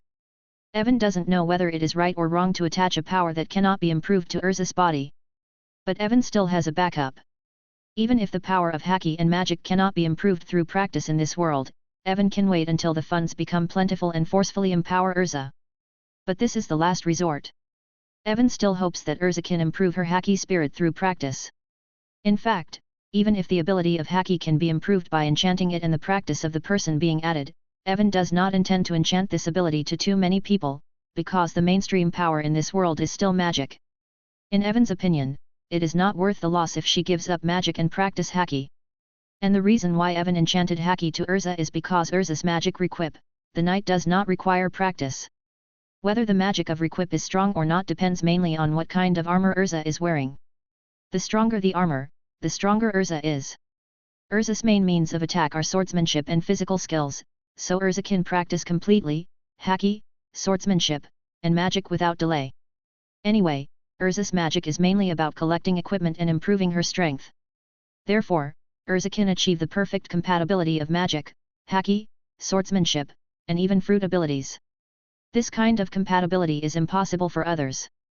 Speaking of devil fruit, Evan originally wanted to try enchanting his own devil fruit ability to Urza, but he failed. Evan found that if he wanted to give the devil fruit ability to others, he had to completely separate the devil fruit in his body and turn it into a complete fruit first. Thinking of this, Evan gave up. Originally, he planned to take advantage of the bug that ordinary people cannot eat 2 devil fruits with the enchantment card, but unfortunately he couldn't get rid of the bug. Big brother Evan, are you going to continue the job again? After being silent for a long time, Urza pursed her lips, looked at Evan and asked. After all, we are the mages of fairy tale. As mages, how can we not carry out jobs all the time? Evan smiled slightly, then rubbed Urza's little head. Okay. Big brother Evan, go and carry out the job. I will work hard to carry out the job, after all, I am also the mage of fairy tale. When Big brother Evan comes back, my strength will not be what it used to be. I will definitely surprise Big brother Evan. Urza nodded her head, and then watched Evan seriously. Okay. Then we've made an agreement. When I come back next time, Urza will definitely surprise me. Evan looked at Urza's serious and cute look, and nodded with a smile. Yeah. I will definitely. Urza nodded lightly, silently making up her mind, I must make myself stronger than I am now, and I must catch up with Big brother Evangelist. I'm waiting for you. Evan gently stroked Urza's little head again. Then, Evan sent Urza back home, bid farewell to Irene, and returned to the fairy tale guild alone. Everyone in the guild is still chatting and farting like before. Evan didn't make much noise either, after all, he is a low-key person. Evan looked around casually for a while, and found that the guild master and guildarts were not there, so he went directly to the job board, ready to choose some job suitable for himself. He first came to the general job board. The jobs in it are jobs that most mages can complete. Many jobs have no job level. In fact, except for S-class jobs, or jobs above S-class, the division of job levels is not clear, but Evan's system has its own set of review standards, which divides these jobs into A-class, B-class, all the way to E-class and other jobs. Sure enough, there is no job I want. Evan casually glanced at the jobs on the common job board, most of them are jobs without combat and danger, and the level is not high. Evan didn't intend to complete these time-consuming jobs, so he got up and prepared to go to the S-class job board on the second floor, trying his luck. Evan, are you back? Just as Evan was about to leave, his observation Haki suddenly gave an alarm. Is it Laxus? Evan turned around and looked outside the guild. Outside the gate of the fairy tale guild, a blonde boy who looked about 13 or 14 years old was putting his hands in his pockets, preparing to return to the guild. That's right, the person who came was Laxus, who had just completed the job. These days, he has been accepting crusade jobs and eliminated many monsters, just to hone his strength until he can defeat Evan. It will be very troublesome if Laxus sees me. Evan said to herself, so, I'm sorry Laxus, you should not come in until I choose a job. A huge gravity fell on the body of Laxus who was about to enter the guild. Boom! In an instant, in front of the gate of the Fairy Tale Guild, a large pit in the shape of a human appeared. With a frightened expression on his face, Laxus was pressed to the ground, his cheeks pressed against the ground. It's okay for now. You lie there on your stomach. As Evan said that, he flew up to the second floor lightly. In fact, Evan is doing this for the good of Laxus. Otherwise, Evan would have to spend some time to kill Laxus in seconds. How troublesome. Chapter 25, New Job. Move can't move. My body is completely out of control. Damn it, what is going on? At this moment, outside the gate of the Fairy Tale Guild, Laxus found out with horror that the closer his body was to the guild, the heavier it became. Interesting. Do you want to compare with me? Laxus didn't get furious because of the gravity that suddenly fell on him, but was eager to try. Since someone didn't want him to enter the guild, he just have to go in. Move, me. As the magic power in Laxus' body exploded, his body made a sound of creak, creak, he propped up the ground, gritted his teeth, and walked towards the guild step by step. Under the pressure, Laxus could feel the Dragon Slayer crystal in the heart of his body transforming into strands of pure vitality, not only transforming his body. I have become stronger. Laxus's eyes lit up with golden lightning. Every time he took a step forward, he would leave a deep footprint on the ground. Every time he took a step forward, his body would become stronger. The other side. Just when Laxus was using Evan's gravity as exercise. Evan has already arrived on the second floor and picked out his favorite job. However, Evan glanced around, and didn't pay much attention to the job he wanted to do. Either the job was too complicated, or the location of the crusade was too far away from Fairy Tale. For a month, Evan, who is particular about efficiency, does not intend to do these jobs that take too long and the income is not high. After thinking for a while, Evan directly skipped the signboard for S-class jobs and walked deeper into the guild. There are even more difficult jobs, SS-class jobs that surpass S-class jobs, 10-year jobs above SS-class jobs, and even the legendary 100-year job. Generally, if an S-class mage wants to accept jobs above S-class, he needs the consent of the guild master, but right now the guild master is not around, so there is no way. After Evan came to these dusty billboards that had been placed in the depths of the guild for a long time at first glance, after scanning for a week, his eyes fell on a crusade job. So it's this job. Evan murmured softly, and finally locked on a picture that looked very old-fashioned among all the high-risk jobs that were eating ashes. So much so that the paper used to publish the job had turned yellow on the job list. Evan gently raised his hand, brushed off the dust on the job list, and then removed the job. It's almost time. In that case, let me complete this job. After Evan finished speaking, her body floated up slightly, and flew out of the guild directly from the window on the second floor. Boom! It was also at the same time that Evan left, the pressure on Laxus suddenly disappeared like the ebbing tide. Evan! I know you are in the guild. I have become stronger. This time, I will never lose to you. Laxus walked into the guild and looked around passionately. However, there was no sign of Evan in the guild except the members who were drinking and spanking. What? Laxus looked at the empty guild and fell into deep thought. Damn it, I was a step late and made you run away. After a long time, Laxus muttered to himself, his words were full of loneliness and helplessness. Hey, you blonde-haired bastard, why are you sad here alone? Do you have the time to be sentimental? Why don't you hurry up and complete the job, otherwise you won't be able to catch up with Big Brother Evan for the rest of your life. While Laxus was feeling alone, Urza came to the guild after eating, and she was going to try to accept her first job. You're here, red-haired girl. Laxus glanced at Urza and said unhappily. Ah. Are you looking for a problem? Who do you say is the red-haired girl? After Urza heard Laxus' address, the corners of her eyes twitched slightly, her hands lit up, and she summoned the iron sword she just bought from the town, known as the best in Magnolia, and pointed at Laxus. Asshole! You were the one who called me the blonde-haired bastard first, right? You want to fight, right? Laxus looked at Urza with a half-smile and asked. Do you want to fight? Do you think I'm afraid of you? Urza ignored Laxus' previous words, and focused on Laxus' last question. Her brain has a super powerful ability to simplify and grasp the key points. Stop talking nonsense, come on. Laxus said that the endless thunder and lightning were rushing over him. Boom. The iron sword in Urza's hand was also wrapped in a jet black khaki color. Fight. Fight. Fight.